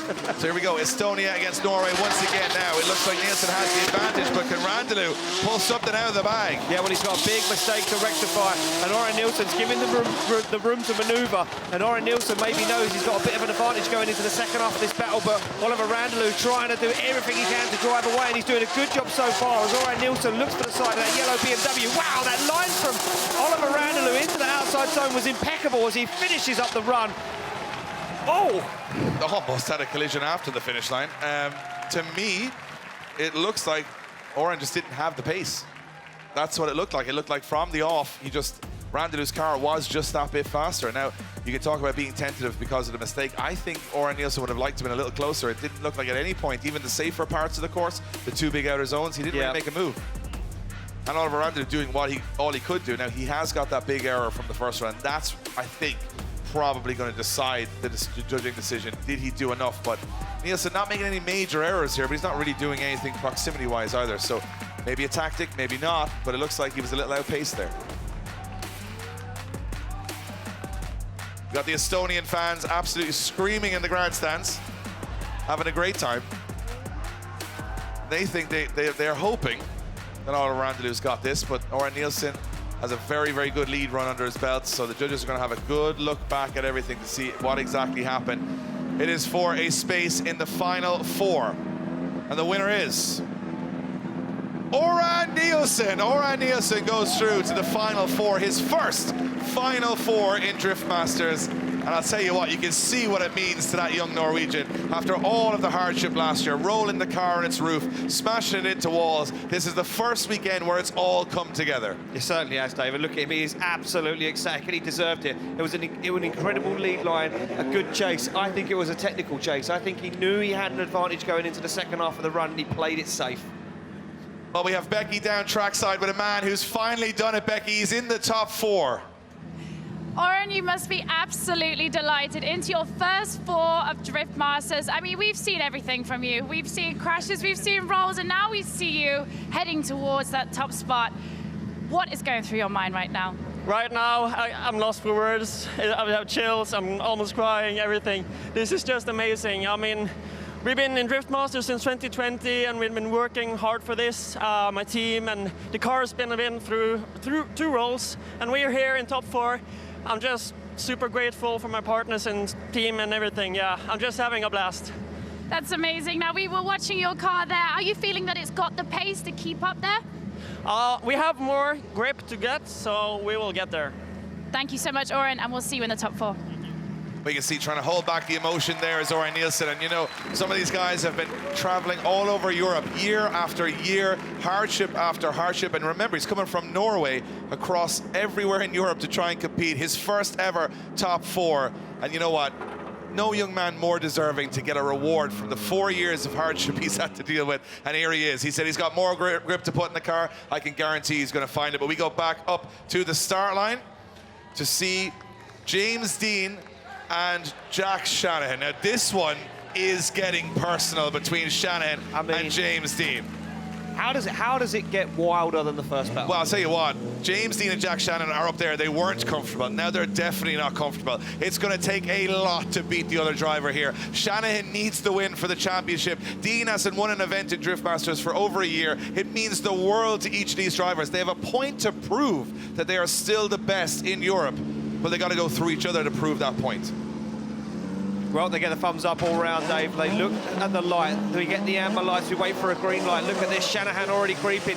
What did they do to the car? Did they dial more grip in? We're about to find out. Through the gears, over the hill they come. Shanahan on the back bumper. no messing around. But Deane's initiation was absolutely absurd. And no separation this time. Shanahan's with him, but now he loses some ground as Deane goes full throttle into outside zone 4. Oh, and Shanahan makes a sneaky little dive. Through the smoke comes Shanahan as Deane goes to the wall. Shanahan dives onto the door across the line. What was that transition from Jack Shanahan? He disappeared and then poof, there he came through the smoke. He's a magician. Oh my goodness. Well, I'll tell you what, at one moment it looked to me like the initiation from Deane is outrageous. He's on 90 degrees, full throttle through the first corner. Shanahan makes the dive, but this is where Shanahan just makes a bit of an error. He transitions early and he lets the car wash too much before he gets on throttle, and Deane gets away with him. And right now Shanahan goes, I've got one chance at this. I've got to go through the smoke, blind, up along the wall. He can see nothing, and boom, he comes out through the smoke, up onto the door, and gets back in the fight. Look at this. You got to get chills when you see this stuff. It's just incredible. It's almost speechless. You have no words for how good these two guys are on circuit right now. Deane runs the wall, and Shanahan is so close. He's looking at Deane through the window. Unbelievable. You are watching the best in the business here all the way through this competition.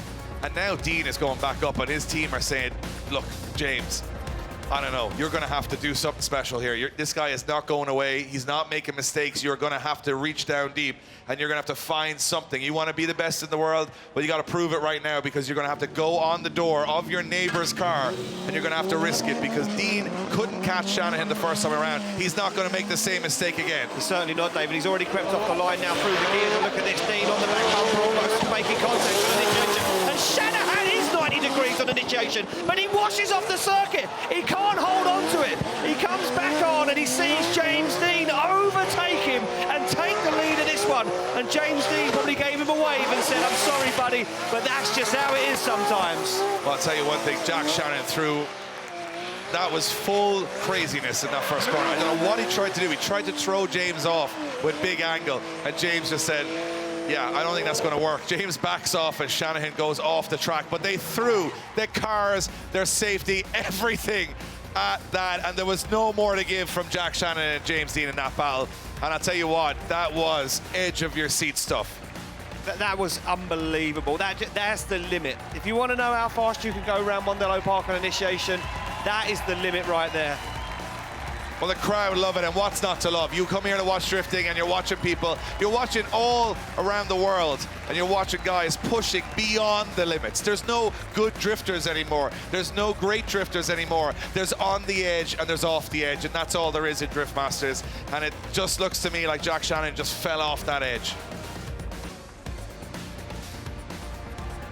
So it will be, I think, an easier decision for the judges this time around, and they saw him relief. Look at this arm out the window. He's like, I tried. You know, he tried his best. He did. They both did incredible entries, but it didn't work out for Shanahan. Meaning going through to the semi-final is James Deane gets the win and goes through to the finals. And I'll tell you one thing, Jack Shanahan just says, I did my best. He wasn't sure what was going to happen there. I'm not sure any of us were. So we have Becky. Becky, he threw the kitchen sink at that entry, and it just didn't work out. The kitchen sink and some, Dave. We tried to get miles an hour from the team there, and they just came back to me and said, yep, that was really fast. Jack, obviously you gave it all you had, but it's just a knife edge with the grip here. It's just a small hair too much, and you can end up with a situation like that. Yeah, I think it was the kitchen sink and all the cupboards and the fridge. The whole lot had that now, to be honest, because that was fairly sick now, to be honest. It was actually the most fun lead run I've done, and I didn't even get to finish the lap. So, look, I'm here to put on a show, and if that's not entertaining, you get your money back, because that was good. I don't care what you say, it was good fun. I've no problem losing to James. I've no problem losing when I make a mistake myself, but the team worked hard all weekend. The car is back to itself, so the fight's not over yet, it's only starting. Absolutely, Jack. And a message to your fans here, because I mean, they are making the most noise today. I know, look, it's unbelievable. See all the jerseys, the flags, everything. Thank you very much, everyone. It's been incredible. Put on a show for everyone, and yeah, see you in Finland. We'll see you in Finland, Jack. There you have it, Jack Shanahan. I'm sure the crowd appreciate the honesty of, that was the coolest entry I've ever done until it wasn't, until it went off the track. And are you not entertained, says Jack Shanahan. And we all were scared, but also entertained on that entry as we now head to another huge battle between Duane McKeever and Paweł Korpuliński. James Deane into the semi-finals. Duane McKeever now, at this point in time, wants to be another Irishman to make it 50-50 in the semi-finals, but he's got to go through an on-form Paweł Korpuliński, who's been taking names this weekend, Ian, every which way. But I'm going to say Korpuliński's been lucky this weekend, Dave. He's had a few little sort of rub of the green, shall we say, because, hey, he's been doing what he needs to do, but everyone else around him seems to be falling under pressure. Will McKeever, will the Northern Smoke Machine fall under pressure? It's time to find out. He goes absolutely flying through that the speed from McKeever is almost insane through that first corner as Paweł Korpuliński now dives up onto the door. Korpuliński back in the battle as Korpuliński knows he's got to make the dive, and he does make the dive. Contact between McKeever and Korpuliński as they put it all on the line. Korpuliński in the smoke. And wow, we are watching some incredible driving here this weekend. Your heart is in your mouth. It's like, what sort of speed? I mean, this must be the fastest anyone's ever gone through that first corner in Mondello. And McKeever was like a rocket ship. Yeah, Korpuliński just couldn't even hang. Look at that. He was like, where are you going? He made the big dives. He got out of that outside zone, and you can see Korpuliński, he has to sacrifice the line to even keep up with McKeever. Well, I'll tell you one thing, McKeever, and then Korpuliński's dive onto the wall. You knew he had to throw everything. As you said, Shanahan even said it. The kitchen sink's not enough. You need the cupboards, the fridge, the whole lot. Throw it at everything. And look at this, as they transition, you look at this. He's already accelerating the other way, Korpuliński, and just has to back out of it a little bit there as McKeever loses the back bumper on the wall again. And our marshal's like, Duane, we've given you this back bumper now 5 times. Will you stop dropping it on the outer wall, please? We're just, you know. Our Marshal Rob there is getting some cardio in with Duane McKeever every time because he has to keep bringing the bumper back to him. Rob even gets a round of applause from the grandstand. I'll tell you what, Rob there is, official bumper minder for Duane McKeever for the weekend, and now there's at least no bumper Rob to pick up this time because it's already fallen off the car. So here we go on to our second half of the battle. It looks like McKeever's got the pace, but has he got the aggression? That's the question that's going to be asked now. Or is he going to go too aggressive? That's a big question you need to ask because we've seen it in the past. We've seen it before. Guys pushing too hard. They're through the gears, down through the chicane, over the crest of the hill. They're going to come. McKeever onto the back bumper already, pushing Korpuliński, and he's closer than anyone's ever been on that part of the circuit. Oh, Korpuliński goes wide, and McKeever stays with him, keeps it on the circuit. They fire into outside zone 4, and now you can see Korpuliński scared himself there. He had to back out of it ever so slightly, and that's opened the door for McKeever, who now starts to apply more pressure than before as he looks for the side of the S14, and he finds it across the line. That initiation is just silly from Duane McKeever. It's actually silly because you can ruin the whole run before it even starts. You don't need to be that close to win a battle, but he just decided to go for it. And look at this. Have you ever seen someone that close? That is at 140 kilometers an hour rubbing bumpers. This is insane. And I've never seen anyone that close on the run-in, ever. I'm telling you what right now, if this is where we're headed towards the finals, I mean... Oh, did you see that? Halfway through the corner, McKeever reaches up and presses a button on the roof of his car. Full tilt. That's insane. That's absolutely insane. Took his eye off the track and a hand off the steering wheel to adjust the button. He's pressed the button halfway through the corner. I think he turned the anti-lag off, or on, one of the two. One or the other, or he forgot that it wasn't on. But that is incredible stuff from Duane McKeever and Paweł Korpuliński. Korpuliński's lead run pretty solid. Got to give it to him. Absolutely inch perfect from Paweł Korpuliński the whole way around the track. And you've got to say that everybody is throwing down this weekend. Nobody is leaving Mondello Park without giving it their absolute all, win, lose, or draw. This is as good as it gets in drifting for me. We've had it from the first battle of 32, but now we've got to decide who's going through to the top 4. And it's Duane McKeever. Duane McKeever gets the win and goes through to the top 4. 2 Irishmen in the top 4, 2 internationals. And I'll tell you what, we are in for another set of crazy battles. Do we have to? Oh, I mean, I'm pretty worn out now because they are being pretty aggressive here today. They're being pretty insane. So it's Deane versus Juha, Rintanen, Orjan Nilsen versus McKeever. This is just... This is it. I mean, you've got James Deane, Juha, Rintanen, 2. I think Juha's the fastest man on track, bar McKeever. Those 2 are just seem to be a level above everyone else. But Orjan Nilsen and James Deane's got that proximity, and you can see it here. It will be Ireland versus Finland in the first semi-final, and Ireland versus Norway in the second semi-final. And there's only going to be one winner.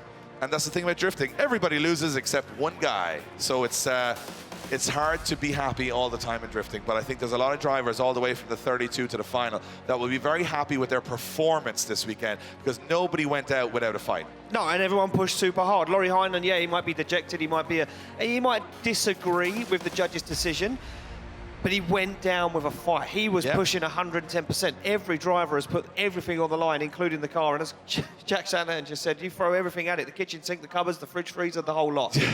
I mean, there's nothing much more you could want from a drift event than door-on-door action, knife edge on the edge of things. And the fans here have been absolutely incredible in Ireland this weekend because they're getting treated. The louder they go, the crazier the action gets. And that's the tag team. That's how you make an event work. It's half the audience and it's half the drivers. And everybody's working together this weekend to make this one of the most memorable, in my opinion, drift events we've ever had in Mondello Park. Knife edge from start to finish. The drivers are in the paddock right now getting ready for these semi-finals. And who's your prediction on? I'm still thinking Juha Rintanen for me. I've been calling it all the way from the 16. Looks very hard to catch.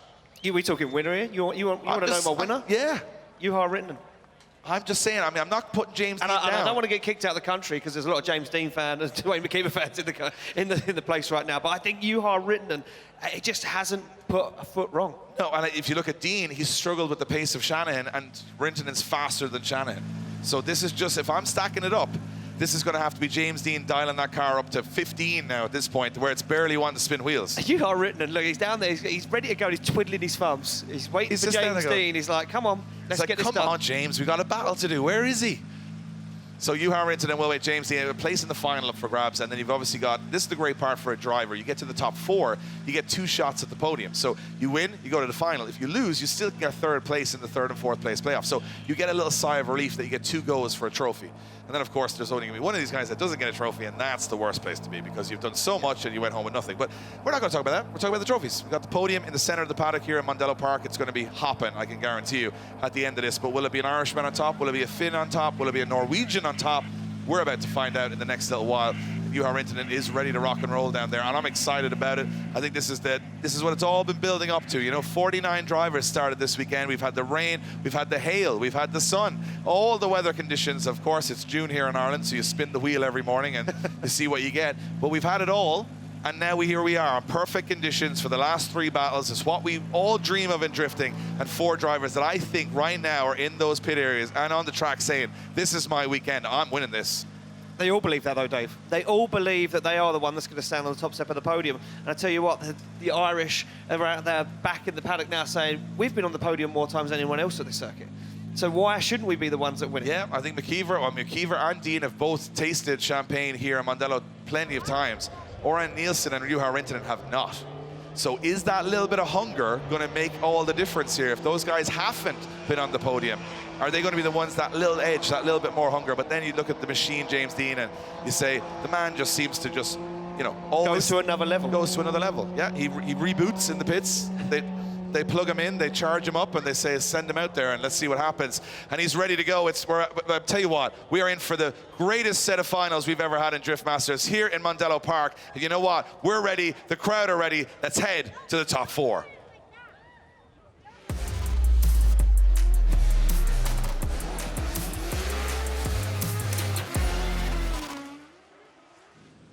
It all comes down to this. The most successful driver in the history of the sport, James Deane. Look at the credentials. 7-time European champion, 3-time US champion, 3 to 10, 20-time Irish champion. I can't even keep up with that one. Guinness Book of World Record holder for the longest tandem drift. He has been in Michael Bay films. He now drives for Ford Mustang in the USA. He has done it all in the sport, but he says every win means the world to him. And he said that back here in Mondello Park, in Drift Masters, this was the one this year that he wanted to win. This is the one that he said he wanted to come back in front of a home crowd with that energy and win. He stands just a few feet away from Juha Rintanen, who's never been on the podium here, who's watched James Deane lift that trophy over the last 5 to 10 years. And now Juha Rintanen's going to believe that this is his time. It's his time to take down the machine. Rage against the machine. That's what Juha Rintanen is at the moment. See that? Yep.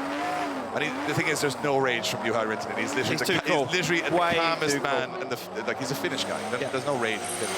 They're all very polite and very nice and very reserved, but not behind the wheel. That's the difference. So James Deane warming up some tyres. Juha Rintanen warming up some tyres. Everybody here at Mondello Park is thinking, James Deane, we know he's good. We know he's got the lead, we know he's got the chase, but Rintanen's got the pace.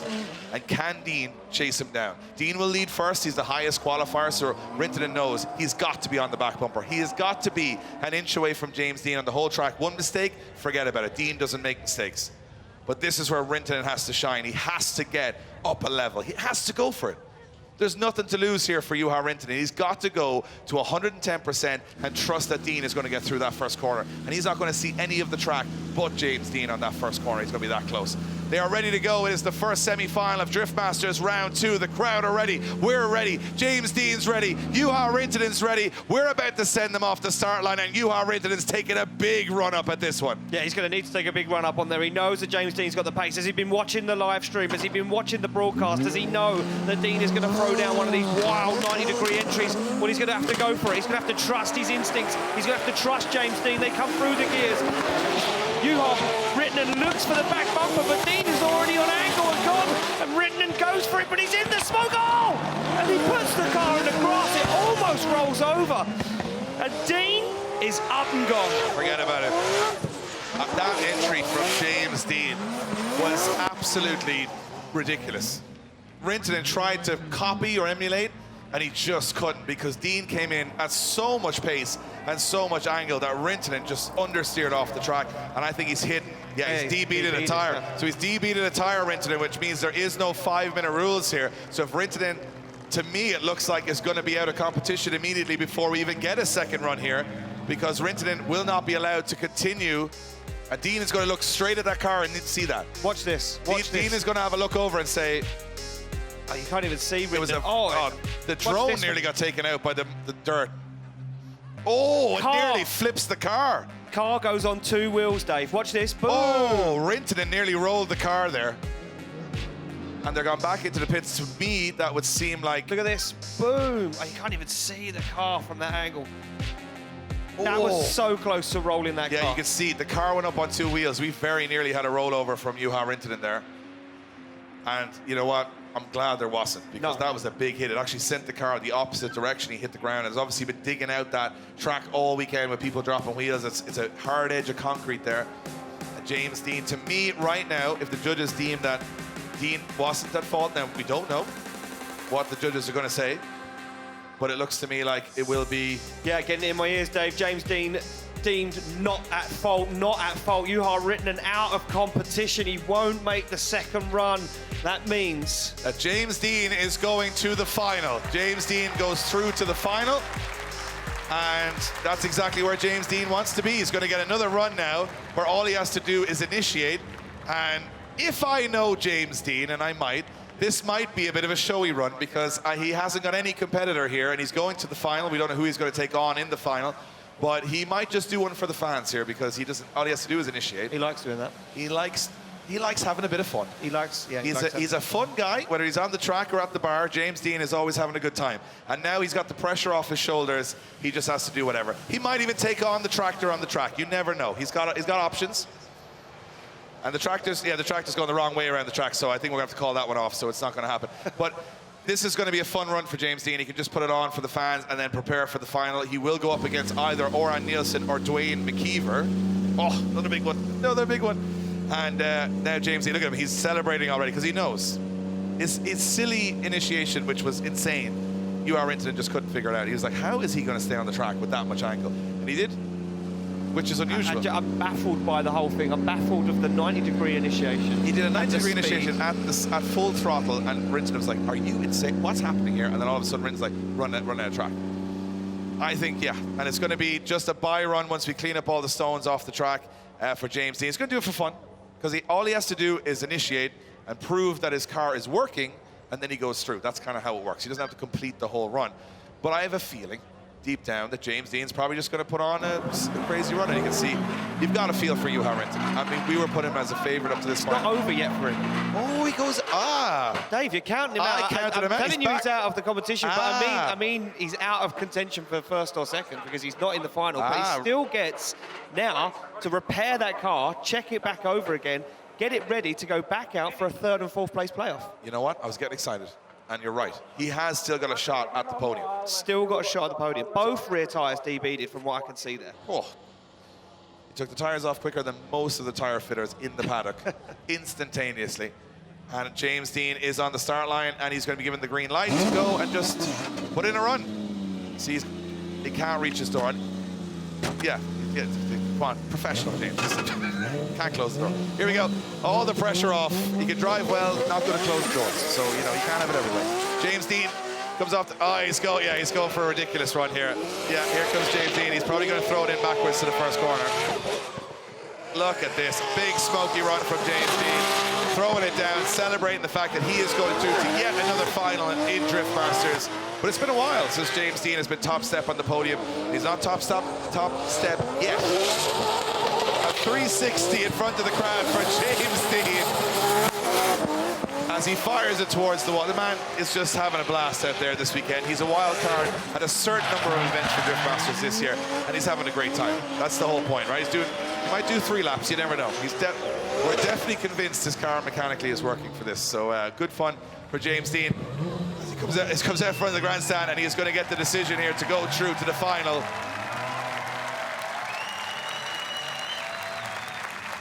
And I'll be honest with you, Ian, there's not much of my voice left after how many insane battles we've seen today. Oh, it's just been so good.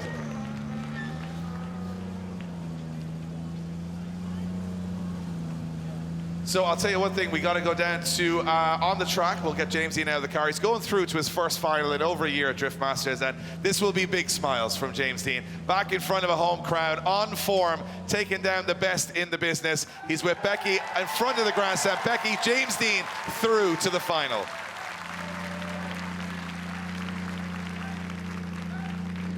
Well, James Deane, what an incredible run right there. I know that last one was just for fun, but it's certainly not fun when you have to put it all on the line like that. Did you realize that Juha had gone off, or was it the red flag that gave you the first inclination? Yeah, the red flag, like I was still in it as a full battle until I saw the red flag, because as a driver in the lead position, you're just looking at everything ahead.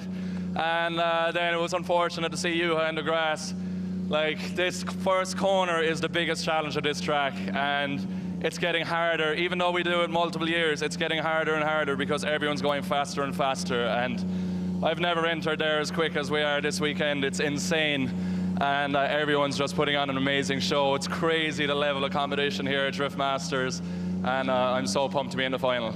Amazing, James Deane. Well, good luck in that final. They've never been over the hill as fast as they have this weekend.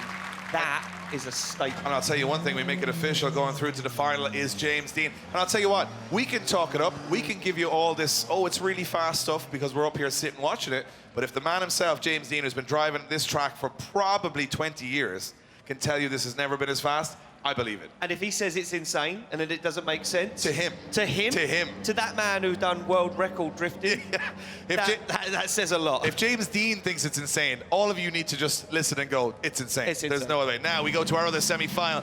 Duane McKeever would love to lock it out as an all-Irish final, but he goes up against Orjan Nilsen. And Orjan Nilsen's been through the ringer for 4 years in this championship. So has Duane McKeever. Both have had a rough run of things over the last 2 years, but now they can see the final within their sights, and both are going to be going for this. They certainly are, Dave. And Orjan Nilsen wants this more than Duane McKeever does, because Orjan Nilsen has been fighting for this. He's been struggling to get there, and he's hungry for it. I think he's hungrier than McKeever is for a podium here at Drift Masters. 4 hard years, 2 rolls, multiple crashes, engine failures. This guy has been through it all. Duane McKeever stands in his way. Is he going to let him stand in his way? Has he got the pace? Has he got the pace? Ian, they go through the gears. McKeever's the fastest man on circuit right now, and Nilsen has the pace. Yeah, he does have the pace. Can he hold on to it, or is he going to fall off track like Juha written? And he does. He makes a massive mistake. He has to reinitiate into outside zone 4. And Orjan Nilsen can't hang with Duane McKeever as McKeever now puts the back bumper to the wall and starts to drive away once again as Orjan Nilsen has to get back into the fight. Nilsen put the grip in the car, but it also lost grip on the front of the car. Too much in the rear, not enough in the front, meant he understeered badly in the chase there. Yeah, he certainly did. Look at this. You can see it clear as day. Disappears from the back end of Duane McKeever.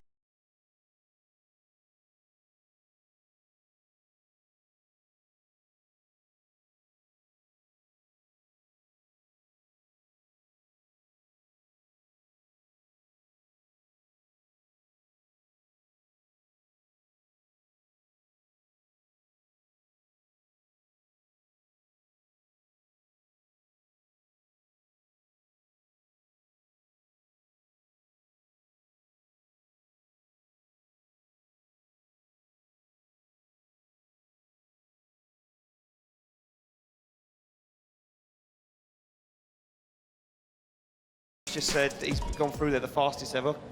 These guys might take off. We might see them lift all 4 wheels off the ground at some point, just flip over, because they're going that fast. I mean, Orjan Nilsen's got to pull a miracle here. It's got to be a miracle. McKeever cannot afford to make an error, but we watched it. I think there's a problem. There may be an issue with Orjan Nilsen's car. He went off the track pretty heavy. And does he have a problem with the car? So we're just going to have our marshal inspect it. It looks like things are okay. Orjan Nilsen, he's going to be shaking his head here and knows this is a big disadvantage. Now remember, even if he does lose, he still has a chance at the podium. So Juha, Rintanen and Orjan Nilsen would be your 3rd and 4th. That's if something crazy doesn't happen. And of course, Drift Masters, nothing crazy ever happens, right? Ever. Yeah, we thought about Więcek and Churba in the top 32, and we thought it was going completely Churba's way, and then it switches around. So you never know. The cars can break. Remember, at this moment last year, McKeever's car broke down, and that was what cost him. So anything can happen. The cars have been under extreme pressure all weekend, and here we go. 2nd run, and we have a false start. Oh, full start. Got real hyped up again. Yeah, you did it again. Oh, look at there's the culprit again, falling over cone. And you can see Marcin's very disappointed face there. Look at He's this. like, Marcin's thinking, I'm going to put concrete in these next year. And then there'll be no one will hit them. And if they do, they'll flip over. And I won't have to replace them. But yeah, it looks like Orjan Nilsen trying to get out of the blocks pretty quickly there and knocking over. And to be fair, he has a pretty big car. That's pretty wide. So can happen. And I love that. Marcin just taps the front of the car and goes, I hope it's okay. I think it's fine. It's on there somehow. Yeah, I think the car is still together. I've done a tap test. It's fine. Nothing's falling off. McKeever looks laser focused here, though, as they come off the line. And is it going to be a clean start? It is going to be a clean start as Orjan Nilsen leads in McKeever. The final up for grabs. Yeah, the final awaits for one of these guys. And Orjan Nilsen does a lovely job with that lead line so far, but there's no shaking Duane McKeever as he fires through into outside zone 4. McKeever on the handbrake, drops down the inside ever so slightly. And Orjan Nilsen goes nice and wide on 4. Big flick across the circuit. He hunts for the wall. McKeever's there. Through the smoke goes McKeever. Up to the side of that Toyota Sora, and there's no shaking Duane McKeever. He wants it more than ever. Oh, McKeever didn't even need to go that close, and he did. Getting the practice in, I'd say, knowing I need some close chase driving if I'm going to take on James Deane in the final. I need to do it. Look at Orjan Nilsen's car falling apart with the pace he's coming through that first corner. And it's a great lead run from Orjan Nilsen. We were robbed of this with the understeer on the first run because Orjan Nilsen was exceptional all the way around. And I think Orjan Nilsen himself, his team, will probably know what the outcome is going to be here. However, he still has a shot at the podium. And that's just me being presumptuous, but I mean, it looks pretty obvious from where we are. Duane McKeever signals to the crowd here at Mondello Park. It could very well be an all-Irish final here. It's been a while. It has been a while. So it is going to be a decision from our judges. I think this one will be one of the easier ones they've made today, and they've had some tough ones, that's for sure. Let's see which way it goes. Will it be McKeever and Deane in the final, or is there something we did not see on the initiation? Well, we're about to find out very, very soon. As McKeever and Nilsen await the decision, going through to the final is Duane McKeever. Duane McKeever goes through to the final, much to the delight of the Irish fans here today. It will be McKeever versus Deane in the final. Becky, you're down with Duane. He's had a tough run over the last year, but now he's back where he wants to be in the final. Absolutely, Dave. A look of relief and elation on Duane's face right now. Duane, I know you've been fighting some car troubles over the last couple of years, but this weekend, your car looks to be absolutely pinpoint perfect. Those runs, how is it feeling for you? Look, to be honest, I did not feel comfortable in the track in Spain at all. I didn't like it, and I just wanted to get the event over with, and I couldn't wait to get to Mondello because I knew of how a successful year I had last year, and the smallest wee mechanical failure let me down. And I know the car is working better than it ever did, and I'm back here this year. And I don't even know where am I on the top 4 final? What is this now? You're in the final. So, look, all we can do now is put on the best show we can for all you guys here that come to see us all today. And thank you all for being here. You're brilliant. And who have we got in there for James? You've got James. So between me and James, we'll put on the best final we can. And thank you everyone for coming here. But yeah, I'm ecstatic at the minute. We've got to talk about the nerves. I mean, you've been driving for a long time, but I know from talking to a few of the guys on the grid, it never gets any easier. No, like, you come here and you sit on the line in the car before you go out, and you say to yourself all the time, and me and all the other guys, we all talk about it, why do we do this? It's not worth it. It's the good, like the nerves and the stomach and feeling sick and all before, but whenever you're standing at the podium at the end of the day and you've driven so well and everybody's cheering you on, you know, it makes it all worth it in the end. Do you feel being a drift driver is one of the best jobs in the world when you have a packed out house like today, an amazing production and drift masters? Whenever you have brilliant people like us following you all around the world and cheering you on, what more do you want? Absolutely, Duane. Congratulations and good luck in your battle with James. Guys, back to you. Well, I love that. He didn't even know where he was in the competition. He was top 4, top 8. What's going on? He was just pointing me in the direction of the start line. And I think that's the mentality of most of these guys now. We've heard it before from a lot of them. They just say battle by battle. They don't count where they are. They don't look at the battle sheet. They don't worry about the battle tree. They just worry about the next driver. There's one man out there that thinks he's going to beat James Deane. That's Duane McKeever. Duane McKeever believes that he's beaten him before, and that's going to be the tail of the tape. There you have it. It's going to be Orjan Nilsen and Juha Rintanen in the 3rd and 4th place playoff for the last step on the podium, and it's an all-Irish final. James Deane against Duane McKeever. And Deane and McKeever have met many times before, and I'm going to say it out loud.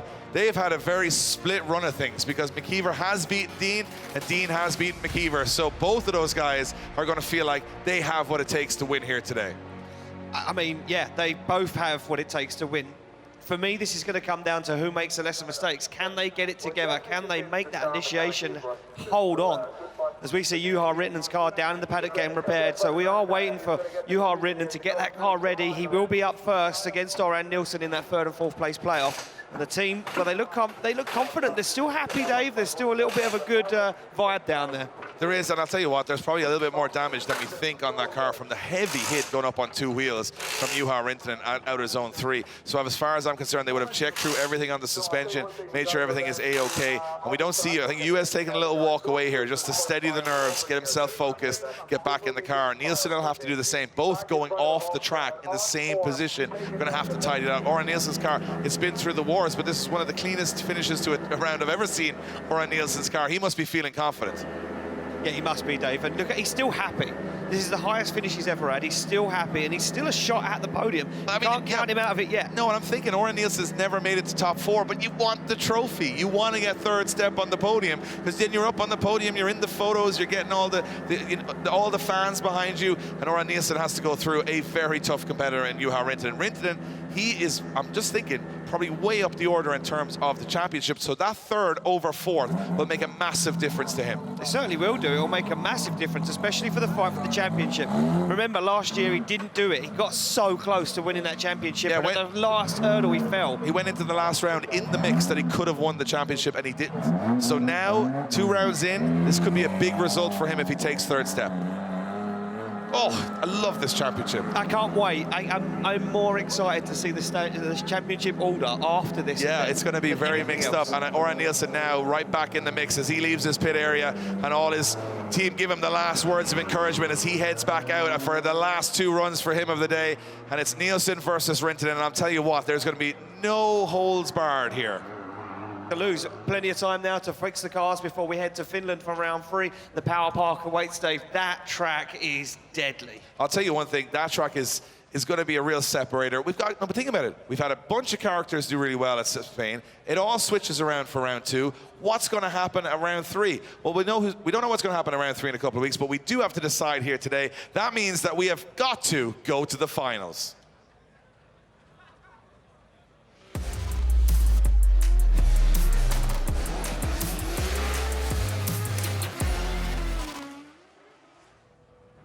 Rintanen from Finland, Nilsen from Norway, and this is for the final trophy of the day. 3rd place up for grabs, and I'll tell you what, neither of these guys will want to go home without a trophy. Rintanen tasted the podium in Sweden last year. Nilsen's never been on the podium. It's always fallen apart just before it. He is going to be feeling, I think both of these guys will feel this is a great weekend either way. However, you just want to get that trophy. You want to be up there spraying champagne, and that is so, so close. I know it's like a vulture circling there on the start line there. Yeah, those birds are just circling They're around. waiting. Is that a plane? They're waiting. Whoever finishes fourth. Whoever's fourth, all the vultures come in and Come down to take them away. So here we go. It's a warm of the tires from Orjan Nilsen. You'll see scrubbing in those front tires. Front tires, the heat in those almost more important than the rears right now because of the understeer on the first corner. Remember, you're putting so much grip at the back of the car that it likes to push the front of the car. And there's so much grip laid down on the surface at this point that you need everything 100% before you head to that start line. Yeah, these need to be dialed in, working 100% and prepped as best they can. And these front tyres pick up so much of those marbles, they get big strips of rubber stuck to them. So they try and scrub all of that off so the tyre feels nice and clean and ready to go. And Orjan Nilsen's ready, he's prepped, he's on the line. There is no more him and the team can do. All it is now is down to the driving. What can he do? Can he make it happen at this event? Well, Nilsen's in the lead, so this is a big advantage for him. He's just got to concentrate on his run. Rintanen has to, I mean, after the first run, if you make a mistake, it's all going to lead towards Orjan Nilsen. Orjan Nilsen has been doing great lead runs. It's the chasing he's been struggling with, but too much understeer. So Orjan Nilsen's just got to put a text point, 90-plus point run in here. Rintanen's got to go for it. He's got to go on the door. He knows how good Nilsen is. He knows how steady he is, and that big Soar is quite, easy to chase for a nimble car like the GR86. So Rintanen punching the steering wheel. They're ready to go. Look at the laser focus from Juha Rintanen. It all comes down to this for these two gentlemen, as it's been all from Friday morning. They're now one trophy away from the podium. Here we go. Rintanen in the chase, Nilsen in the lead. Yeah, through the gears, over the hill for the last time for these guys. And look at this already. Juha Rintanen on the door. Oh! Contact on initiation. Big contact from Juha Rintanen. And now is that car 110%? Was there still a problem after that crash? Well, I shouldn't have commented on Nilsen's car being in great condition for the finish of the event because, big hit on the door. And a wave from Orjan Nilsen to the crowd saying, hey guys, I was just in a crash. See that? So this is the question now, is how heavy was the hit? Is Rintanen able to compete? Because if he's not, he is going to sacrifice the podium. But it looks like both cars are working okay. So there is a bit of bodywork damage on Nilsen's car, but we won't know. No. I want to see... Oh, off the ground. Like, Rintanen's car lifts off the ground. Oh, I'm going to throw it out there. Look at Rintanen's car, look. Oof, up off the ground, front wheel to front wheel. Orjan Nilsen was way offline. Look at this. Ooh. You think Nilsen at fault? I don't think Nilsen's at fault, but I think the judges are going to take into consideration that Orjan Nilsen wasn't online. Oh, yeah, now that I look at it again, this is... Because you see those white dotted Yeah. lines? That should be the lead wheel coming down the hill. He was the chase wheel. But Ian, he came in like a wrecking ball. Wrecking ball, Juha Rintanen, you're right. James Deane getting a fist pump from the whole team right now before he heads out for the final. He looks very calm, he looks very collected. Thumbs up from James Deane, and he is getting ready. McKeever a couple of garage doors down. We are hearing word from our marshals that Rintanen deemed at fault. Rintanen deemed at fault for the collision on the first corner. Therefore, Orjan Nilsen given the time to be able to go fix the car, and Nilsen with the big advantage. Could it be that he'll get his first ever trophy in Drift Masters? And look at where the two wheels collide. He hit the front wheel and the rear wheel, we're hearing, on Rintanen, on both cars. So we don't know if they're going to try and run it as it is, or Rintanen cannot fix the car. And Nilsen's given the opportunity. So, yeah, from what I'm hearing, Orjan Nilsen just wants to drive the car to see if it's okay down the back end of the grid, to see if it's steering right, if it's turning right. Obviously, Juha Rintanen not being able to touch his car, and you can see a lot of camber on that rear wheel. I know these guys do run a lot of camber. Now, he's going to steer it around at the back and see if it's okay. Definitely the side skirt not looking so good. Yeah, bodyworks. At this point, at this level, it's just disposable now. Yeah, you could go out there with two shells and it'd be fine. Now look at McKeever, he's getting panicked into the car because there is allocated time to get yourself back out into the final. And if you look at the body language, McKeever looking a little more nervous than Deane getting into those cars. Just, I'm not saying it's going to count for anything, just, keep it in mind. Stop it. I'm just saying. Stop it. Stating the obvious if you're watching. Anyway, we have got two very mashed cars from Finland and Norway here on the start line, and it looks like Orjan Nilsen. Oh yeah, look. Big shake of the head from a sorry symbol from Juha Rintanen to Orjan Nilsen, and that's the sportsmanship. Of course, yeah, 100%. He just says, I'm sorry, Orjan, I came in way too hot. Now, Orjan Nilsen's car looks like it's been punched in the face. Yeah, punched in the face. There's body work everywhere, but I'm wondering, is Orjan Nilsen ready to go?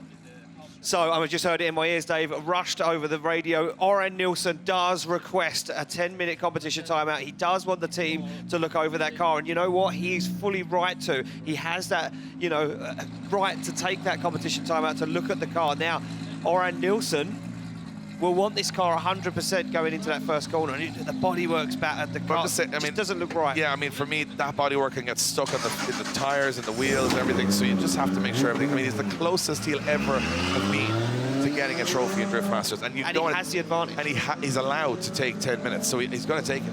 Rintanen has to sit on the start line and go, well, I can do nothing to fix my car, whether it's good or bad. So he's got to sit there. And now our start line marshal, Marcin, explaining to Juha Rintanen, he's going to go in and you see this. This is a big hit. Watch the language of both cars. Oh, push. Do you know what? Rittenen's car literally went 4 wheels off track. It went 4 wheels up in the air. And I'm looking at it here. As you said, he comes through the zone. I'm going to be honest when I say this. I think you're incorrect, Ian. I think the reason he's offline is because he's getting pushed offline by Juha Rintanen. I don't know. Well, that's an argument we can have later. We can have that. Pint of Guinness. We won't bore everyone on the broadcast. But it is tough to call when it's at that speed as well. The slightest of touches can make a big difference. We don't have to really make the right decision there because it's not our job. We can be wrong all day because we count for nothing. Exactly. We are just light background noise for you guys to listen to. And you can agree, you can disagree, but we're here just to try and give our opinion. That's all we can do. And we have a great time doing it. And that's the most important. We enjoy ourselves. We have a good time. We watch it like you guys as fans, whether you're here in attendance, whether you're back home, anywhere in the world watching this. We have a great time watching this because we're fans. And what's not to love? You got 900 horsepower cars, smoking up tires, going over 140k, sideways, crashing into each other, doors, walls. It's like every motorsport packed into 50 seconds, the best bits. It's like a highlight reel from start to finish. These are like supercar money. Yep. Banger racing. Yeah. So it's like getting a load of Lamborghinis and Ferraris and just crashing into each other. That's this crazy thing, is that you can't comprehend it because you see it. But what these guys are doing is taking brand new out-the-box Lamborghini Huracans and smashing them into each other for entertainment and a plastic trophy. Just put that into perspective. That is how nuts this is what's going on. And that's why it packs out stadiums all over the world. And I'll tell you one thing, an amazing support behind it. The fans have been incredible here in Ireland all weekend, and they're having a quick look at Orjan Nilsen's car. It doesn't look like there's an issue. That rear wheel didn't spin as freely as what you think. And look at this, Kvyat's team down there, the rest of the Norwegians. Now, Kvyat is the one looking at the wheel. Torane Kvyat out of competition, and he's down there with the team. The Norwegians ganging up, Dave. They want to take that trophy from the Finnish drivers. This is incredible, and you can see the crew pulling the wheel off. It didn't spin as freely as what you'd like to have spun. I wonder if there's a control arm bent or maybe a drive shaft damaged. I've been getting some info in my headset. Oh, what do you know? So, there is some issue with Orjan Nilsen's car. Now, here's where we're at. If Orjan Nilsen, so the rule is, I know what you're going to say. If somebody has a mechanical failure caused by another driver, they get the win of that battle, but they cannot progress and take on, they can't go to the next stage of competition. In Orjan Nilsen's case, there is no next stage of competition. So if he can't fix the car, he automatically gets third position on the podium. If he can fix the car, he has to go back out on track against Juha Rintanen. So I'm not sure fixing the car is even the greatest thing to do, but he's going to try and do it anyway. So, because he wants to put a show on, right? That's the whole point. He wants to win on track, not in the pits. But that is the situation. What they're worrying about here is the differential on the car and whether the axle has been pushed into the differential. That's what they're kind of checking at the moment. Looks like they've got the car running. They're going to put it in gear. They're going to try and see if it'll even drive. And you can see one of our marshals down there from Mondello Park just having a chat with Orjan Nilsen to see if the car's repairable. Otherwise, we could be delaying the show and delaying everyone here at Mondello Park for no reason. And I don't know if this could be terminal day from the look on Kvyat's face. Yeah, so it looks, look at the start line. Oh, look at the nerves up on the start line from Duane McKeever and James Deane as they sit there patiently waiting. Nothing happening. Duane McKeever and James sitting there going, and this is all thoughts running through your head. What do I do? How do I initiate? Do I go faster? Do I go slower? Oh, it's going to be crazy. And James Deane and Duane McKeever have earned their spot. James Deane doing it here. Look at this entry from James Deane. Absolutely insane. Juha Rintanen tries to hang, can't hang, almost flips the car over, going off the track. And James Deane just sails off into the distance. Incredible, absolutely incredible. That still baffles me now, the amount of speed and the angle he carried in there. And for me, the chase, this from Duane McKeever was just insane. McKeever's been on rails, Deane's been on rails. I'm telling you, I'm 100% telling you that Duane McKeever and James Deane sit up on the start line 100% believing that they're going to win this event. There is not, I'm guaranteeing, I know Duane McKeever. He thinks he's better than James Deane. And James Deane thinks he's better than Duane McKeever. That is where we're at right now. They are definitely not going to back down on this. There is no nerves of who's good or bad. They've both beaten each other. They've both lost to each other and done it here in Mondello Park so many times that they believe it. And here we have, look, this spectator didn't even get a there all weekend. Not even a wristband. He didn't pay for a ticket. Yeah, didn't pay for a ticket, and he got the best seat in the house, this guy. Perched, looking for a bag of chips that someone leaves behind at the end of the event. He's waiting. He's like, get the drifting over with. The chips will be all over the floor. So we're still working away on Orjan Nilsen's car, and this is going to be... It looks like it's a drive shaft. It looks like they're going to go for a change of a drive shaft to see if they can get him back for competition. Now remember, he only has 10 minutes. Yeah, and these guys won't want to go down and win this and get that podium, you know, for a technicality. They'll want to repair the car, go out there and beat Juha Rintanen fair and square. Yeah, and I tell you what, it looks to me like this is, again, you got to remember, the wheel took a direct hit, which meant that it pushed, maybe bent the axle on the back of the car. So they're having a check of that. Orjan Nilsen's still in the car, and that's nervy for him too, because he doesn't know what's happening behind him.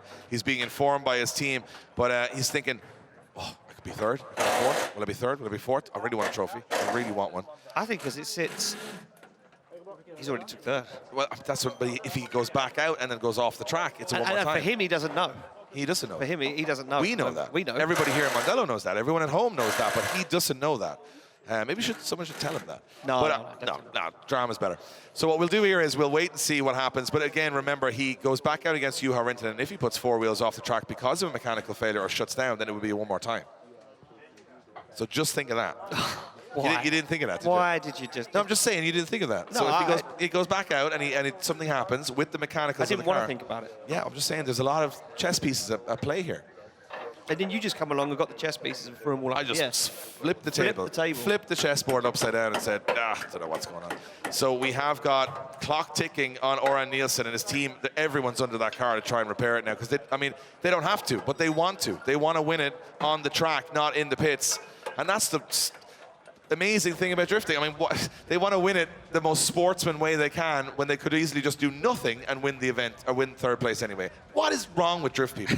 Like, they have to go in there. There are other teams that have been knocked out are helping them. It is an amazing community to be a part of. I always recommend, if you're new to drifting, find somebody in drifting, because it's such a family. Everybody is slightly as irresponsible as each other, so we all kind of get together and feel normal. I think that's what drifting is all about. So for me right now, the fans have been amazing here in Mondello Park. A little bit of a respite before we get to the last final of the day, and we're all taking a breath. We need that. We're all taking a breath, because we know we're going to have to go crazy for the final. That's what it's all about. Last runs of the day will be very shortly, and amazing turnout here in Ireland. As always, stacked. So many people here. Pits were buzzing. All the trade was buzzing, the track was buzzing, we had some fun, everybody had a good time, smiles on faces, and still checking Orjan Nilsen's car, clock ticking away. Yeah, look, you can see there the rear hub not spinning as freely as what it should do, and that says to me the drive shaft's bent, or the CV has failed inside where it got hit so hard, and that was a big hit. So the guys trying to get this repaired, you can see, trying desperately to fix this car. Will they get it done in time? They only have their 10 minutes allocated competition timeout, and here we go again. This is for anyone who hasn't seen it. God, that was such a... I was just thinking, Juha Rintanen has spent more time this weekend with his wheels not on the track than he probably has with his wheels on the track. Yeah, I'm just getting some talk in my headset. And we can turn into a channel here where we listen to the chatter that's going on behind the scenes, and someone was saying, does he know that if he doesn't fix it, he's going to win? And they're like, he does. And they're like, but why is he fixing it? And they're like, because he wants to win it on the track. And they're like, but this is a terrible decision. And they're like, well, he still wants to go out and do more drifting. I'm like, what is wrong with Orjan Nilsen? But again, I get it. He wants to win it by doing some smoky burnouts and donuts in front of the crowd. He wants to finish off this perfect event. So, Becky, you're down in the pits. What's happening right now with Orjan Nilsen? We're hearing all sorts of stories. Absolutely, Dave. We're down in the pits. I can see Orjan. I mean, even under the helmet, there's still a smile on his face there. Can you give us a quick update as to how it's all going here for you?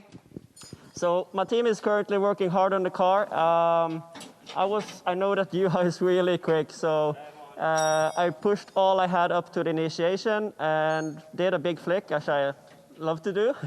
And then I just felt a really hard hit, and I had no chance to save it. And I went onto the grass, and then when I was driving onto the track, the car was feeling like it was a debooted tire, but it wasn't. So actually it was the drive shaft that's broken, I think. So it only spins on one wheel. Absolutely. And you know what? We've got to talk about this. Drift drivers never give up. They don't want to go out and forfeit it. They want to always have a battle on the line. I mean, you could still get third place, but you want to put it all down on the line and make sure it's done properly. Yeah, I mean, they work hard and we will do our best. Absolutely. Thank you so much, Orjan, for that update. Yeah, we've learned nothing again, because he's still trying to fix the car, even though he doesn't have to fix the car. So it's a huge hit from Juha Rintanen there. And you got to say, the build quality of Juha Rintanen's car to not need repair now, whether it does or it doesn't. I mean, he's going to have to drive it anyway, if Orjan Nilsen returns. But think about how long Duane McKeever and James Deane have been up there now, overthinking. They've just been up there going, like, we want to go. We want to go. Oh, and look at the clock in the background now. 1 minute, 34 seconds left on the timer before he is counted out. And he will automatically get that win, but won't be... won't do it on track, which is what these guys love to do. To reiterate and explain again, so how it works in this situation is if one driver is deemed at fault for a collision, which in this case it's Rintanen, he hits Orjan Nilsen, he's given 10 minutes to fix his car. If he doesn't fit it in 10 minutes, because not his fault the car is broken, he wins the battle, but he cannot continue in the competition. But because winning the battle will give him third place automatically, he doesn't need to go any further in the competition, meaning that he would get third place. And Duane McKeever on the start line is looking very impatient right now. And as they're still trying to work away on Orjan Nilsen's drive shaft on the car, I'm not sure they're going to get this done in a minute's time. No, I don't think they're going to get it done, Dave, to be honest with you. You can see there the rear hub drop down. They're trying to, I think, remove maybe the other...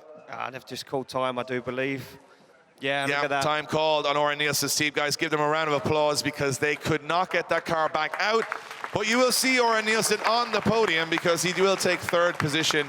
And they tried their best, and the teams never give up here. And I have to say, even though it's a crazy decision to try and fix it, I absolutely respect every bit of it. And that means that we will start warming up the final, start warming up James Deane and Duane McKeever. And I think because it's the final here at Mondello Park, and because everybody, you can see official there, third place for Orjan Nilsen, he gets the third. First podium in Drift Masters. What a moment for the Norwegian team. And you can see his Norwegian comrades there, all Tornik Kavia, all his team helping out. Wow, what an amazing time here in Mondello Park. However, we are heading towards the final, the last runs of the day. And I think because we've all been here so long, we've seen so many amazing battles, I would love to see all of Mondello Park up on their feet for this. I just feel like that would finish this day off absolutely perfectly. I'm not saying you have to, but it would be amazing if everybody got up on their feet for the final, McKeever and Deane. It would be awesome because right now we've got two drivers ready to go and it is the final.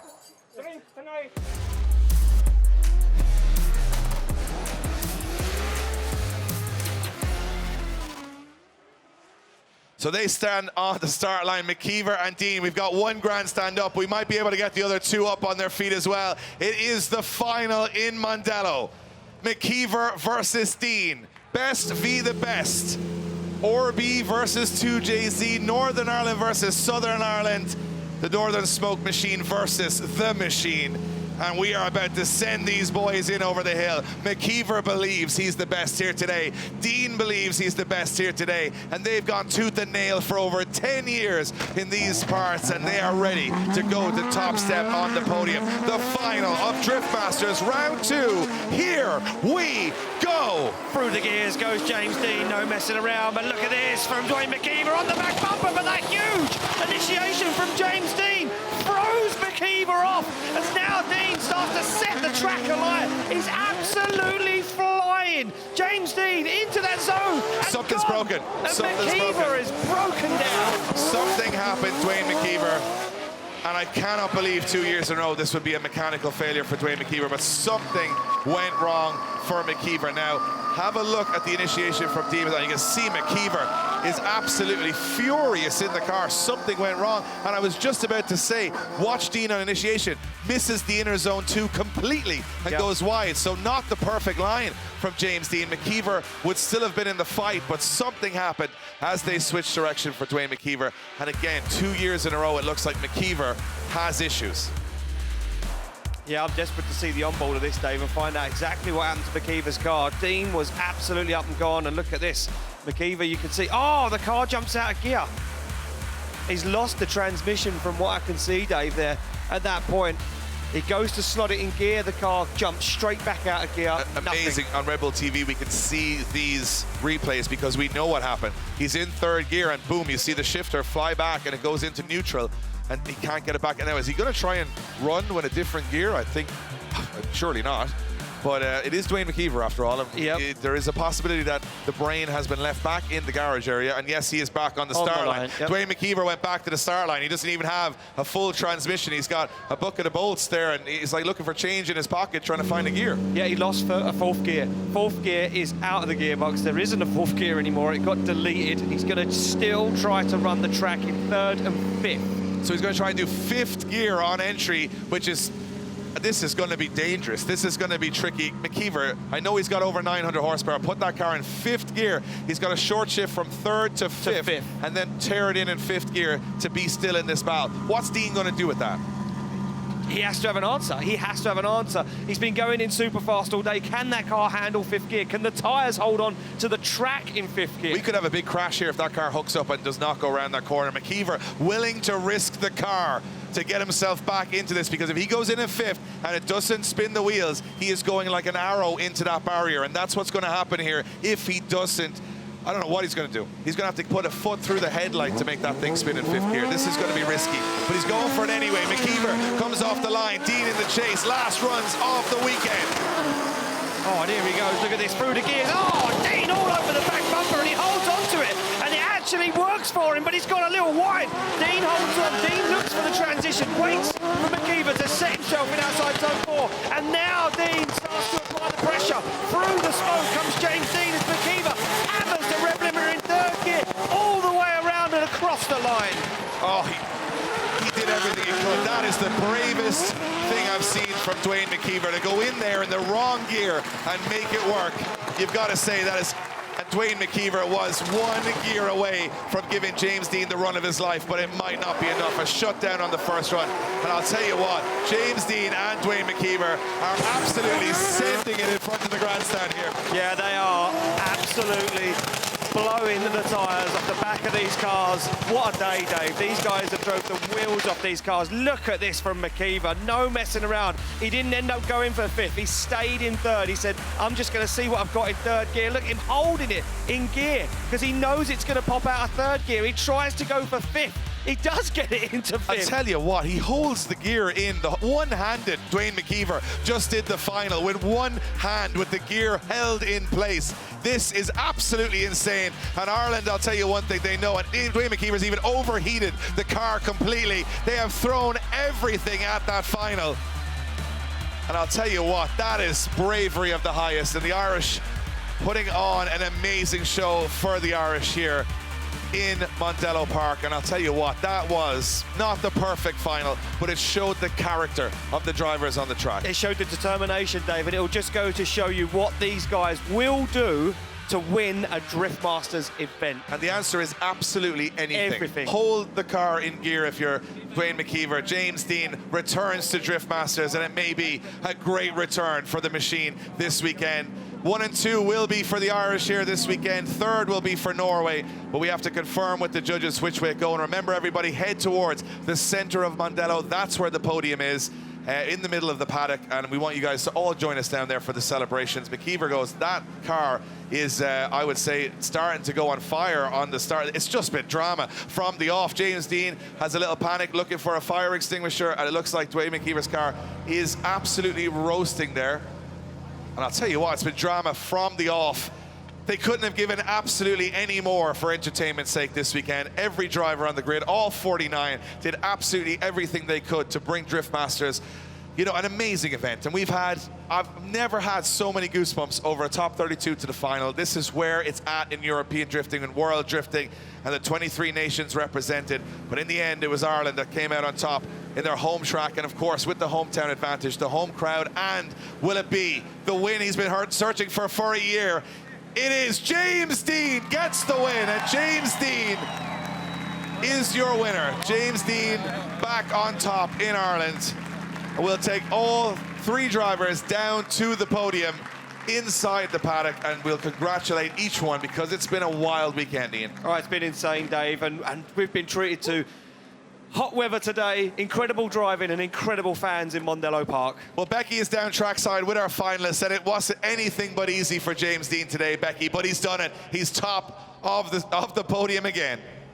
It's never easy, Dave, and here is a man that will always tell you, after nearly 20 years, it doesn't get any easier, but a day like today always cements the fact that this is his favorite sport in the world. James Deane, you've taken the top spot at round 2 of the Drift Masters Championship.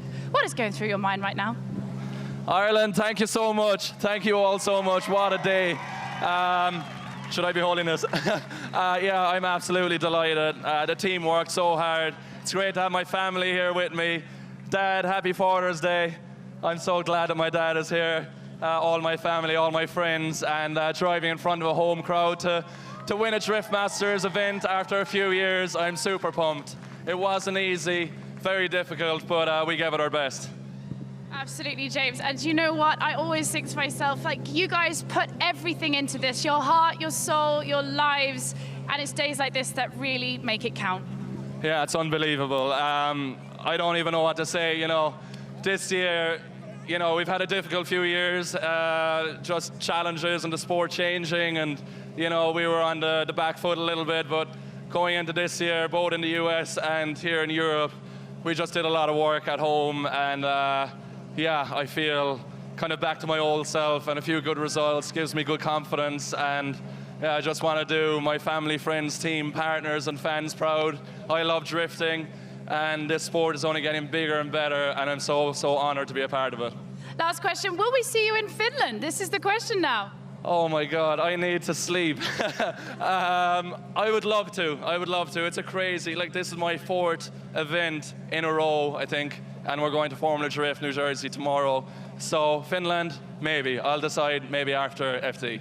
Well, there you have it, guys. Our winner of this round, round 2 of the Drift Masters Championship. Guys, what an incredible day. Back to you. I'm delighted. Unbelievable. I'll tell you who's delighted. James Deane back on the top step of the podium, and he's getting a little taste for it now. Yep. He might do a few more rounds that he promised, didn't we? And again, there you have it. James Deane taking the win. McKeever 3rd, and Orjan Nilsen 2nd and 3rd for Orjan Nilsen. And we're all heading to the podium in the center of the circuit to congratulate those guys. But I want to see it. I really want to see where the championship is right now, because I've been thinking about it all day. Yep. Where are we at with the, and you can see, look at this. Conor Shanahan still finishing 11th, Lauri Heinonen 10th. Those are your top 2 from last year, 10th and 11th. Looks how the sport has progressed. Nothing is guaranteed, and Heinonen has a crash, Shanahan has a crash. So think about it. All thrills and spills here in Ireland, unbelievable. And there, everyone rounding out the top 32 in order. And I'm really looking forward to seeing these championship results, because I think this championship going into Finland in a couple of weeks' time is going to be absolutely wide open. The mathematicians have been working behind the scenes, and I'm excited to see where it all sits after 2 crazy rounds. We went from the sunshine of Spain to the eventual sunshine of Ireland after a very miserable qualifying session. And James Deane is your winner in the end. And Ian, I'll tell you what, I am very excited. I'm very pumped. I'll tell you what, I love this sport. As James Deane said, it's so unpredictable. And I'll tell you what, I am so happy right now that we are part of Drift Masters, part of the journey. And I'll tell you what, next time in Finland, it's going to be a wild ride. Thank you for joining myself, Dave, and Ian. We've been talking you through all the action. We hope you've enjoyed it. You don't want to go anywhere, because in Finland in a couple of weeks, we get to do it all again. We'll see you there. Safe home if you're here. If you're at home in your houses, thank you for watching. We'll see you next time.